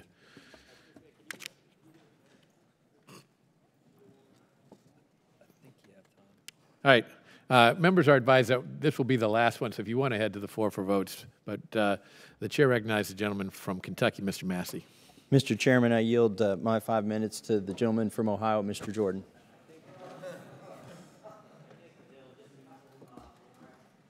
Sir, I can't hear you. Just a couple questions. That's almost 5. Agent Strzok, in earlier round, you said you never talked to Glenn Simpson, is that right? Correct. And you never talked to Nellie Orr. Correct. And you wouldn't say whether you knew if Nellie Orr worked for Fusion. Is that correct? My understanding from my direction of the FBI is I'm not permitted to answer that question. Okay. But you did say you talked with Bruce Orr, fellow Department of Justice employee, and Nellie Orr's husband. Yes. But it is common knowledge that Nellie Orr worked for Fusion in the summer of 2016. Is that right? I don't know if it's common knowledge or not. It's been in all kinds of reports. Oh, it is now, all kinds yes, of absolutely. press reports. All right. You met with Bruce Orr in 2016 and 2017, so the time period that we're focused on. To the best of my recollection, yes. All right. And you won't tell me what you guys talked about. Sir, I can tell you we talked about operational matters that he was involved in, but the FBI's directed me not to give you, specifically, you specifics. can't get Yes, into sir. specifics and details. Did Bruce Orr give you any documents? Sir, same answer. I would like to answer that question, but the FBI's directed me not to get into. You can't. My understanding is, Mr. Chairman, the discussions we've had with the FBI, he's allowed to tell us those kind of pieces of information. I'm not asking what the documents were. I'm just asking, did Bruce Orr ever hand you documents? I understand full well what your question is, sir, and I would love to answer it. My understanding from the FBI is when it comes to operational details, including whether or not we collected evidence or didn't, that I'm not permitted to answer that. Sir, I would love to answer that question. All these. I mean, you understand where I'm coming from, right, Agent Strzok? Sir, I understand your frustration, and what I'm here to tell you is I think the answers would set you at ease. Yeah, you understand. We got an email from you briefing everybody on the team, all the key players, Rybicki, Baker, Page, Maffa, Priestep, and Andy McCabe. And in that email, you say the dossier that you are now looking at that BuzzFeed is printing has differences from the one given to us by Korn and Simpson. Earlier today, I asked you who Korn and Simpson is, and you wouldn't answer that. It's kind of funny to me because yesterday, David Korn tweeted out, he's the Korn in your email. So the guy himself's identified himself. We all know it's David Korn, and then the other name is Simpson. So you have this, and we're wondering how the dossier got to, or if, more importantly, if the dossier got to the FBI through media sources, not just through Christopher Steele. And of course we know Nellie Orr worked for the guy you're mentioning, Glenn Simpson. She worked for him the whole time. You've never had conversations with her, but you did have a lot of important conversations on operational matters and ongoing investigations with her husband, Bruce Orr, who's also happened to be reassigned at the Department of Justice. And I'm just one, and you've said that, well, you won't answer the question whether Mr. Orr has given you documents or not. So I'm just wondering if that was the route. Was that the route the dossier went? Glenn Simpson to Nellie Orr, to her husband, and then to you. Sir, I understand. That's my frustration. I understand your question. I understand your frustration. I understand the absurdity of something produced that you're reading that I've been directed not to answer questions about. The best I can do is tell you I would like to answer you, and I'm afraid it's an answer that would both reassure you and disappoint you. Well, we're going to be asking, I think, Mr. Chairman, if it's okay with you, we're going to be asking the FBI and the Department of Justice to give us those documents that may or may not have been exchanged between Mr. Orr and Agent Strzok. I think that's something this committee would like to have and see what those, if in fact there were documents, what the heck they were. I got a minute. I'll yield it to Sir, you're going to love this, and it's going to upset the vote. I have been instructed that the FBI has now told me that I can answer questions about the receipt of the documents. So I will defer, Mr. Chairman, if you would like to hear that or take your vote. The gentleman may proceed with his questions, and you may answer. May I confer with counsel briefly to see if this is completely unbounded or if there are any limitations on what I may say? Well, I got a lot of questions I've asked all day long. Let's ask the one you've been told you can answer. All right, so let's hear the answer to this one. Which question, sir? The one that's on the table about the documents. Sir, the documents we received from a different source in the initial batch in mid-September. Wait. No. I'm not understanding. You said you got, go back. Did you get documents from Bruce Orr? Yes. At some point, we received material from Mr. Orr. You got documents from Bruce Orr. And what were those documents? We received documents from Mr. Orr, not me. Excuse me, sir.